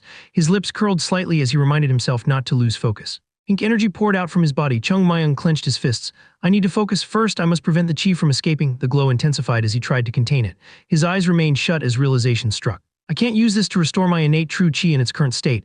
Snow blossom pills may be Manhwa's pride, but they contain far too many impurities to store directly in my danchan. He pressed his lips together. I need to purify it. He knew most of the chi would be discarded, but there was no choice. I'm taking the long road. I'll build the most complete and perfect foundation possible. The pill shone even brighter. I can't let impatience ruin everything. I'll discard everything except the purest chi. What remains, what a waste. His eyes stayed closed as crystalline fragments formed, glowing intensely. Using every ounce of strength, he controlled them, guiding them toward his dantian. The chi core already cracked came into view. I'll send it straight to the core. The shard slid into the fissure. Light exploded outward. The chi core blazed brilliantly. A powerful current rushed through the cave, tinged with blue sparks. Lightning flashed as energy roared inside the shelter. A sphere dropped to the floor. Chung Mayang rose into the air, glowing. Sweat poured from his body as he clenched his teeth and threw his head back, shouting. Suspended in midair, his hands shook violently before tightening into fists. Blue light engulfed the cave. He closed his eyes, then opened them. His hair lifted as his bones knit themselves together. His eyes widened in disbelief. My bones, they're even sturdier than before. Sweat streamed down his skin as impurities leaked from his body. His meridians expanded painfully. His heart began to race. Chung Mayang's eyes snapped wide open. The refluxing chi from the lower dantian, it broke through the middle dantian. Panic surged. I can't control it, he gritted his teeth. I need to stop it now. He grabbed the fabric of his uniform, gritting his teeth. His brows furrowed as he opened his mouth wide and his body was flung backward. In that moment, the youth recalled words spoken by Sahyang long ago. The bearded man had smiled back then. Martial artists try to forcefully suppress and control the flow, but those who follow the path of Tao simply let it be. Sunlight glared off the surface of the river as the waterfall churned beside them. The elder's voice echoed in his memory. If you build a dam to stop the water, it will overflow your fragile structure and keep flowing anyway. Just let it be. Humans are also part of nature, so let things flow as they should. Chung Mayang let go. He chose to trust the current. His body hung suspended in the air, glowing with blue light. His eyes widened slightly as realization struck. He moved forward, thinking about the upper dantian. Somehow, he instinctively knew where it was. Clenching his fists, he sensed a wall blocking the entirety of his upper dantian. Just how badly was my body damaged? Behind that wall, a powerful vibration pulsed. He could feel it clearly. It was only a matter of time before the chi broke through. Slowly, he placed his hand against the surface. The protagonist stared straight ahead. He remembered Sahyang's words about trusting the flow. If you try to stop the water, it will just overflow. Let it flow. A bright light bloomed beneath his palm, spreading across the entire wall. Beneath his feet, the current flowed freely. Chung Mayang thought that back then he hadn't really listened. He'd assumed it was just more nagging. But after 100 years had passed, he finally understood the essence of the teaching. The meridians throughout his body shone brilliantly. He opened one eye, floating in midair inside the cave. Then he dropped to the floor. He blinked, confused. Huh, why was I floating? Stretching his hand forward, he stared at it. Memories of the blinding light resurfaced. He clenched his fist. All my meridians are unblocked. I can feel the difference in strength. I still can't believe this young body endured it. One small mistake and I could have died or been paralyzed. If it weren't for Sahyang's teachings, I would have been finished, but it was worth it. I recovered my innate chi, expanded my meridians, and increased my inner strength. Standing alone in the cave, Chung Mayang wondered if perhaps dying once had brought him enlightenment. As he walked forward, the words he once dismissed as nagging echoed with new meaning. He remembered his master's smile. The wind stirred his hair. He was a swordsman, but not a Taoist. Yet Manhwa was both a sword sect and a Taoist sect. He had never considered himself a Taoist before. Can someone like me really revive Manhwa sect? Chung Mayang looked straight ahead. I'll try everything I can, and if it doesn't work, too bad. He opened the box of pills, realizing that while they no longer meant much to him, they could be invaluable to others. Standing at the cave entrance, he decided it was time to return. Then he suddenly rushed back inside. A moment later, he emerged with bottles of alcohol hanging from his belt. Licking his lips, he muttered that it wasn't because he wanted to drink. He was just curious what 100-year-old liquor tasted like. Standing quietly, he reflected that Manhwa sect had changed a great deal, but this cave remained exactly the same. And because of that, being here felt like reliving his past life. I miss it a lot. I should come back here once in a while. He bent his knees, then leapt. Chung Mayang shot toward the cliff, landing lightly before pushing off again. He climbed upward in swift motions, a satisfied smile forming on his face. From rock to rock, he ascended effortlessly, pressing off the surface and soaring through the air. Turning mid-jump, he saw the bright sun behind him. He landed smoothly, shaking off his clothes. My body feels unbelievably light, easy. From up here, everything felt free. He closed his eyes and inhaled deeply, then his eyes snapped open. His face twisted, trees clung to the rock face nearby as he screamed, "Lag! What the hell is that smell? It's awful." Night soon fell over Manhwa sect. The disciples opened the doors to the training grounds, eager to collapse into sleep. As they stepped into the yard, some muttered about how much longer this grueling routine would last. Rubbing his shoulder, one disciple complained that Chung Mayang had been acting strange lately. He looked like he was about to die. Another thought about it and said that now that he mentioned it, Chung Mayang hadn't even shown up for training recently. A student walking ahead overheard them. Lowering his voice, he asked whether it was possible the rumor was true and that Chung Mayang had skipped training because things had gotten too serious. Everyone stopped. Turning toward the gate, one disciple hesitated and asked, "Then does that mean we don't have to obey him anymore?" Another narrowed his eyes, staring at his companion. The boy began sweating as he spoke nervously. "Why do you think we listened to him without talking back this whole time? Wasn't it because we knew we couldn't beat him even if we teamed up?" Images of Chung Mayang's terrifying grin surfaced in their minds. "If we go against him," someone muttered, "we'll all die." However, the protagonist was weak and sick now, and the crowd gathered in the courtyard began to stir. Whispers spread as some started seriously considering rebellion. Joe Gull, standing off to the side, listened quietly as the discussions grew louder. Yoonjong simply smiled and said, "They'll find out the truth sooner than he did." Letting out a small sigh, he turned his head. At that moment, the school gate slowly opened. Yoonjong and Joe Gull both turned around as a blinding light poured in through the entrance. Then the protagonist stepped inside the school grounds. His once sunken face had regained its elasticity, looking completely restored. The students' mouths fell open in shock. Chung Mayang's face was shining. He was perfectly healthy. The entire crowd froze in place. Standing before them, the protagonist slowly parted his lips. "Comrades," he began, "I cannot fully express how sorry I am for having no choice but to neglect your training sessions due to my poor health. I feel a deep sense of responsibility for my actions." The boys nervously raised their hands in response. "It's okay, we understand. Don't worry about it." Clenching his fist tightly, the young man shook his head. "It's not okay, you guys continued training so hard even while I was absent. This is completely my fault." He lifted his gaze and continued, "Even if mistakes were made, they can always be corrected. If we were lacking in training, then all we have to do is train harder than usual." Chung Mayung suddenly pointed behind him toward the massive mountain looming in the distance. "First come, first served. The slower half of you will run up there." The students froze, staring at him in disbelief. Yoonjong immediately rushed forward while Jo Gul ran after him shouting, "Sahyang, don't just leave without saying anything." One of the students panicked and yelled, "Hey, we should run too. Quickly, if we arrive late, we'll have to make another run." Horror spread across everyone's faces. A moment later, the entire group burst forward all at once. Standing calmly in the center, the protagonist spoke again. "You dared to conspire against me. Still, I do admire the courage it took to even try. Obedience has its limits, however. If you lack the skill to support your complaints, then you're nothing more than a disgrace." Watching the students run, Chung Mayung continued, "In the thousand-year history of the martial arts world, there were countless individuals who rose to prominence on their own. But a single person can never elevate an entire sect. For a sect to succeed, everyone within it must be strong." He raised his head once more and declared, "I will restore it, make it even stronger than it was in the past, the Manhwa sect." And just like that, he was left alone in the courtyard. Looking up at the sky, he shouted that whoever finished last would go without food today. Soon the sun rose high in the sky. The students were now sprawled across the yard, completely exhausted. Jo Gul lay on the ground, gasping for air as sweat poured from his body. He raised his head slightly and turned to the side, spotting Yoonjong slowly standing back up. Even after such brutal training, he could still stand. Watching him, Jo Gul thought to himself, to think he can still stand after going through such a rigorous session. Now I understand why the Great Sahyang is called the Great Sahyang. It's not about his strength, it's about his mentality. Suddenly, a massive boulder crashed into the yard. The protagonist stood there holding it and ordered them to hand over their sandbags. When no one moved, Chung Mayung frowned. "Hey, those who finished training, why are you all lying around? You barely did anything and you're already this tired." Staring at him, Jo Gul muttered that the man was a monster. Chung Mayung squinted and scoffed. "Kids these days really lack tenacity. Back in my day, it was different." Yoonjong, standing behind him, blurted out in disbelief, "You're the youngest one here, you know." Throwing the boulder aside, Chung Mayung waved his hand. "We'll stop here for now. Go eat and come back later for afternoon training. If anyone skips, I'll make you train 10 times harder, understood? And clean up the training equipment properly." As they looked toward the mountain, many students quietly cursed him, calling the young man a bastard. Later, everyone gathered around the table for breakfast. Yoonjong glanced around and asked, "Why aren't you guys eating?" One student slowly lifted his head. "I can't, I feel like I'll throw up if I eat." Another turned around and called out to him. Standing up, the student asked, "Great Sahyang, don't you think the training is a bit too extreme?" Yoonjong's hands trembled as he held his chopsticks. Looking down at them, he heard the other speak up. "That's right, Great Sahyang. It really is. At this rate, we might die. My hands are shaking so much I can't even eat. Please do something, Great Sahyang. Save us, Sahyang." Barely lifting his chopsticks, Yoonjong fell into thought before turning to Jo Gul. "What do you think?" Jo Gul paused with a piece of meat near his mouth, staring at it absent-mindedly. "It's true that the training has become more intense day by day. It's reached the point where our bodies can't keep up. Steel grows stronger when hammered, but humans aren't the same." He continued, "But there's no way Chung Mayung doesn't know this. For now, it's best if we keep going as we have been. If nothing changes over time, then we'll talk." The students nodded in agreement. Looking at Yoonjong, Jo Gul asked, "Humans aren't like iron, right?" Yoonjong nodded slowly. Seeing this, the students finally relaxed and smiled. Opening his mouth, Yoonjong said, "You're right, I understand. If the time comes, I'll be the first one to step up." Jo Gul collapsed onto his bed, letting out a long sigh as he closed his eyes. Lying there, his thoughts drifted. "I'll have to train again once I wake up. Can I really keep up with training this intense?" Before he could rest any longer, someone shook him awake. Forced to open his eyes, Jo Gul froze. Protagonist was standing there, smiling, quietly motioning for him to stay silent. Sitting down beside the bed, Chung Mayung spoke in a low voice. "It wasn't easy to get my hands on one, but I'm giving it to you because it's you, Sahyang." Jo Gul slowly stood up, staring down at what had been placed in his palm. Confusion quickly turned into shock. His eyes widened. "A pill of life," he blurted out. "Why are you giving me something this precious? Why aren't you taking it yourself?" Jo Gul froze when Chung Mayung replied calmly, "Because you need it, Sahyang. And keep this a secret from everyone else." "I'll help, okay?" Smiling widely, the protagonist reminded him once again to keep everything confidential. Jo Gul closed his eyes, ashamed as a thought crossed his mind. "I'm embarrassed to admit that I once thought of him as a real devil." Chung Mayung placed a hand against his back. The pill chest he carried was now empty. He knew that only those who had quenched their thirst truly understood gratitude. With a grin, he thought to himself, "From now on, it's only going to get harder, my Sahyangs." The night passed. The next morning, the students trained with their swords, swinging them without a single complaint.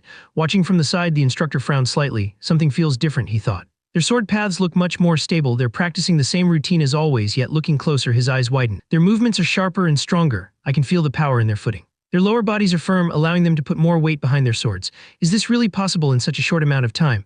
As the students lunged forward in unison, the teacher recalled Chung Mayung's confident words. "Please give me 1 month, great Sasuk. I will surely bring you results within that time."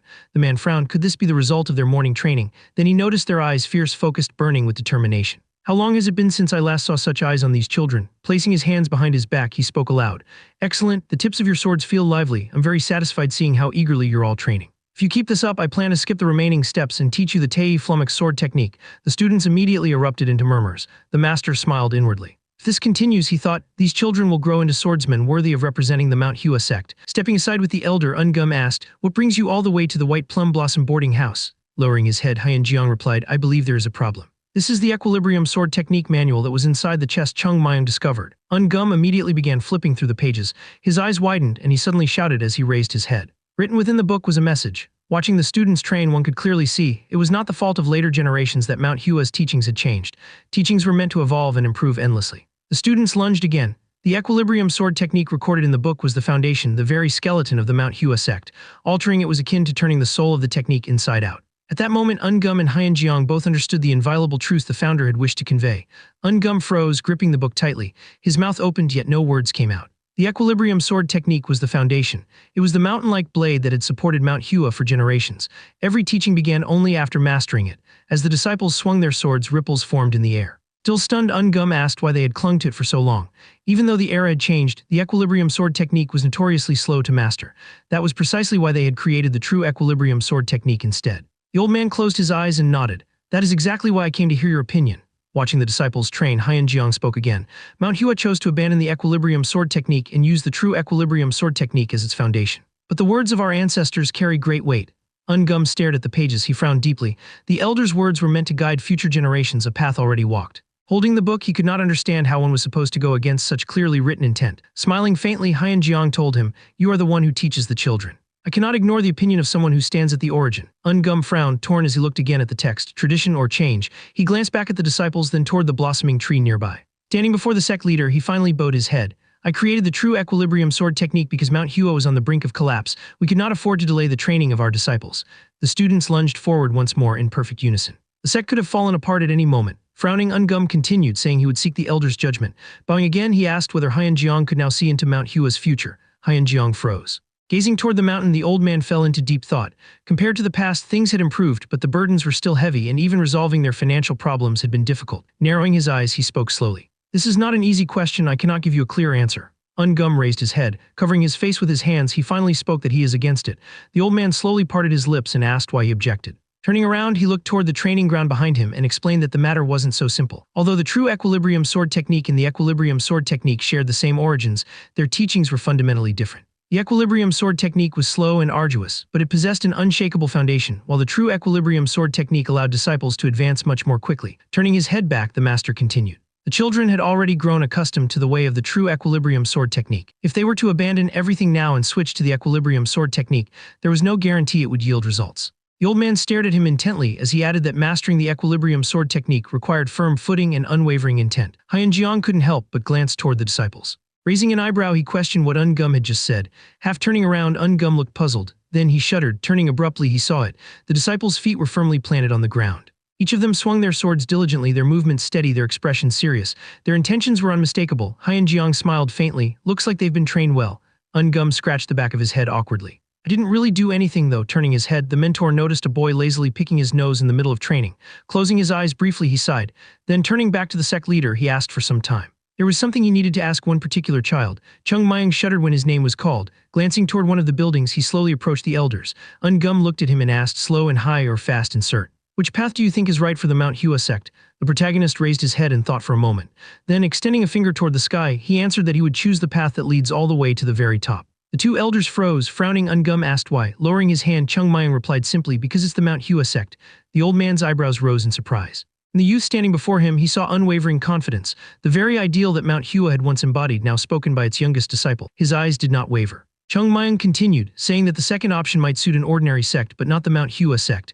To reclaim their former glory and make the sect's name thunder across the world, they could not bow to reality. The senior standing before him froze. Mouth slightly open, Hyenjiang thought to himself that through the hidden meaning in those words, he sees it. Leaning forward slightly, he asked, are you saying that because we are the Manhwa sect, we must not make compromises? The elders exchanged glances. Looking up at the roof, Hyenjiang told Chung Mayang to return to his place. Both mentors watched as the youth walked away. Ungum spoke quietly, saying that he even felt ashamed. Staring after the boy, Hyun Jeong replied that he never imagined a child could say something like that. The departing figure carried the hope of the sect. Ungum, standing beside him, said that perhaps such words were possible only because Chung Mayang was still a child. Turning his head, he added that precisely because he was a child, he wasn't shackled by reality. Even if it's difficult, he said quietly, I suddenly don't want to feel ashamed in front of that child. At that moment, the teachers finally understood the truth. That brief exchange had instantly grown into a massive issue, forcing them to make a decision. This was no simple matter. Choosing a sect's fundamental technique was of the utmost importance. The old man closed his eyes, fully realizing the weight of it all. Gazing toward the mountain, he said that the path Mount Hua would take required time. Placing his hands behind his back, the sect leader told Ungum to listen carefully. Opening his lips, Hyun Jeong declared, as the sect leader of the Mount Hua sect, I hereby order this. From this moment on, the fundamental technique of the Mount Hua sect will be changed from the true equilibrium sword technique back to the equilibrium sword technique. Ungum froze in shock. Turning toward him, the old man continued. In addition to that, they would rethink not only the equilibrium sword technique, but every other technique of Mount Hua as well. His role as the head of the White Plum Blossom boarding house had never been more important. Ungum bowed deeply, accepting the order. Standing beneath the pavilion, both men understood that the sect could no longer afford weakness. Anyone who bore the name Mount Hua sect had to strive for absolute strength. Everyone who passed through its gates. This was the duty and calling of those who carried its crest. The Mount Hua sect was the mountains themselves. Turning his head, Hyun Jeong watched Chung Mayang disappear into the distance. These children were the sect's future. Perhaps they would not reach their goal in this generation, but when these children eventually led the sect, the name Mount Hua might once again regain its former glory. Walking among the disciples, the protagonist scoffed internally, calling the old men pathetic. Squinting, he thought, do you really need to ask me to know that? Seriously, I put the food in their mouths and now they're asking how to chew it. What do I even expect from them? They can't even get anything right. Slapping his own face, he muttered that they were probably messing up everything at this very moment, whatever it was they were doing. Clutching his hair, he sighed, deciding that he should visit the Hua prefecture soon. The businesses there were probably in complete chaos by now. He was heading to the city. As he spoke, the students turned to look at Chung Mayang, hearing him mutter that this sect really was helpless without him. After a long period of hardship, the Mount Hua sect finally found peace. The financial issue, the Mount Hua sect's greatest problem, had been completely resolved and new techniques were established to drive the sect toward its future. Why don't we have a little chat? The protagonist was sweating, barely able to contain himself. The city's market was in complete disarray. Sitting beside Joe Gull, Chung Mayang spoke up. I heard you're the youngest son of a pretty prominent merchant family, like the son of a major business on the continent. Joe Gull looked at him with a bitter expression. A great business, my ass. I'm just the son of a small merchant family. Raising a hand, the protagonist continued, but you should at least have the eyes to see what's going on here. Is this how it usually is? You know, the youngest sons of prominent families are always problem children, but they secretly hide some special talent or something. Squinting, Joe Gull replied, what are you even talking about? That's not what I'm saying. Suddenly, both of them turned around at the sound of shouting. Bring the manager here. Glancing at the furious crowd behind them, the protagonist asked, what do you think caused this mess? The people who were originally running this place. You mean those scammers, Joe Gull answered. They at least had decent reputations with their employees. Most of the workers left after the scammers were chased out. Chung Mayang's face twisted. Reputation? Those guys had a good reputation? Joe Gull clarified. Well, not exactly a good reputation. They brought in their personal connections. Most of the employees were family or relatives, so once they were gone, everyone else left too. Chung Mayang parted his lips. So you're saying this is because of the employees? Bowing his head, Joe Gull replied, that's one of the reasons. Shifting his gaze, he continued, another problem is the higher-ups of the Mount Hua sect. They don't have the skills needed to run a business. After scanning the market, the protagonist nodded. So the Mount Hua sect lacks the ability to manage this place. It's like hanging a pearl necklace on a pig's neck. At that moment, one disciple shouted at another. I said barley tea, Sahing, barley tea, why did you bring oolong? Chung Mayang and Joe Gull both stared at the two arguing disciples. Opening his mouth, the senior disciple explained, running a business isn't simple. You have to carefully choose every item and material. If the quality's too good, you lose profit. If it's too cheap, customers won't come. Chung Mayang's eyes bulged. Then what if we start learning how to run a business now? Joe Gull turned to him. Would you teach martial arts to 40-year-old geezers if they asked? Of course not. Letting out a sigh, Joe Gull lowered his head. And that's not even all. We'd mess up product selection too. They'd probably get ripped off. Chung Mayang involuntarily imagined it, his money vanishing in an instant. That's not all, Joe Gull continued. They'd get leached dry, which made Chung Mayang picture himself and the others as beggars. Closing his eyes, he muttered, this won't work. This was doomed from the start. He glanced toward the elders, then raised his head to the sky. In his mind, he imagined his master finally realizing his greatness. Sahyung, I now realize how great you are. Things ran smoothly when you handled the businesses. Snorting like a bull, he clenched his fist. Damn it, I'd rather die than live like this. So, opening his eyes, he asked what they should do. Joe Gull snapped back, asking why he was even listening in the first place. Bowing his head again, he said, not even my father could solve this. Then he raised his head. It really is that serious. There's nothing we can do. To run a large business like this, the products need some kind of traditional background, and that doesn't exist here. If only Elder Hwang were around. Imagining an old man, Joe Gull added that if Elder Hwang were here, there'd be nothing to worry about. Chung Mayang asked, Elder Hwang, who's that? Turning his head, Joe Gull explained, he's a great merchant, one of the top merchants active in the Shanxi region. He dealt in goods from the East Sea, Unnam, and even the western regions. After a moment of thought, he continued, he's also been a long-time sponsor of the Mount Hua sect. He's famous around here. Honestly, Mount Hua is still standing thanks to him. Chung Mayang frowned. He sponsored Manhwa. Why, what did he even see in us? We don't have anything special, not even our disciples. Joe Gull frowned, barely restraining his anger. Chung Mayang, snapping his broom, asked, "What's with that face? Did he want to train or something?" Joe Gull immediately turned away, saying he wanted nothing to do with that. Closing his eyes, Joe Gull said, "I don't know what he saw in Manhwa, but I heard he supported many different places." Opening his eyes again, he added, "Anyway, if you were here, this wouldn't be a problem. We could have asked for his advice and help." Standing up, Chung Mayang said, "Then doesn't that mean the problem's already solved? We just need to ask him for help." He froze. Joe Gull sharply objected. Raising his hand, he said, "He's been bedridden for over a year now, and there's even a rumor that he's unconscious." The protagonist sat back down. Suddenly, he turned around at the sound of someone calling out, "Chung Mayang. Where are you?" Chung Mayang stood up along with Joe Gull. The two immediately bowed. "We respectfully greet the great Sasuk." Ungum opened his mouth. "Chung Mayang, I think we need you to pay a visit to Manhwa." The boy shuddered from head to toe. "Pardon, Manhwa? Is he seriously trying to send me up that brutal mountain like it's a casual stroll? Does he even have a heart?" Scratching the back of his head, Chung Mayang protested. "There are plenty of strong and energetic Sahyungs." "Why are you asking me? I'm the youngest one here, so naturally I have the weakest body and the worst body lightning technique." Ungum replied flatly, "And you aren't doing anything." Chung Mayang laughed awkwardly. "I did sweep the front yard a little." Glancing at the broken broom in his hand, he asked, "So why exactly do you need me to go?" Ungum handed him a letter. "I need you to deliver this to either the sect leader or the Finance and Economy Agency. It's urgent, so we can't delay any longer. Since it's from the Yunha Merchant Guild, you must treat it with caution." Joe Gull's eyes widened. He leaned in and whispered into Chung Mayang's ear, "The Yunha Merchant Guild is the merchant alliance Elder Hwang belongs to." Chung Mayang's eyes widened immediately. He snatched the letter without hesitation. Frowning, he said, "If we're already behind, then I'll leave right away. I'll deliver it as fast as I can." Before long, Chung Mayang was sprinting through the mountain paths. Suddenly, he came to a halt. He turned around, then pulled the letter out. Staring at the envelope, he muttered, "So this is the letter from Elder Hwang of the Yunha Merchant Guild. If he's rumored to be unconscious, then it's probably from one of his subordinates." He examined the envelope more closely, focusing on the seal. Licking his lips, Chung Mayang muttered, "This is the letter I'm supposed to deliver, right? Sahyung, stop spouting nonsense, you idiot. Isn't it only natural to be curious about what's inside? We really are complete opposites, dear sect leader." Turning the envelope over, he noticed the words written on the back, "Personally delivered to the sect leader." Concentrating chi into his fingertip, Chung Mayang frowned. If a letter came from someone who's barely conscious, then something serious must have happened. He sliced open the seal and unfolded the letter without hesitation. Skipping straight past the formal greetings, he began reading. "Sect leader, the long winter has passed and spring has blah blah. It is shameful to send you a letter after being out of contact for so long. But the reason I am writing is because my father's condition has continued to worsen." Standing alone in the mountains, Chung Mayang paused. "Father, his son wrote this," he continued reading. "As you may already know, given my father's age, this could be considered natural. However, recently, symptoms beyond those of aging have begun to appear." His brows knit together. "Their symptoms?" Chung Mayang's eyes narrowed as he read on. "His chi veins have begun acting uncontrollably. His entire body has turned red. He has lost consciousness and can no longer move. Black light has appeared on his glabella." At that moment, Chung Mayang recalled the demon's terrifying gaze. His expression darkened.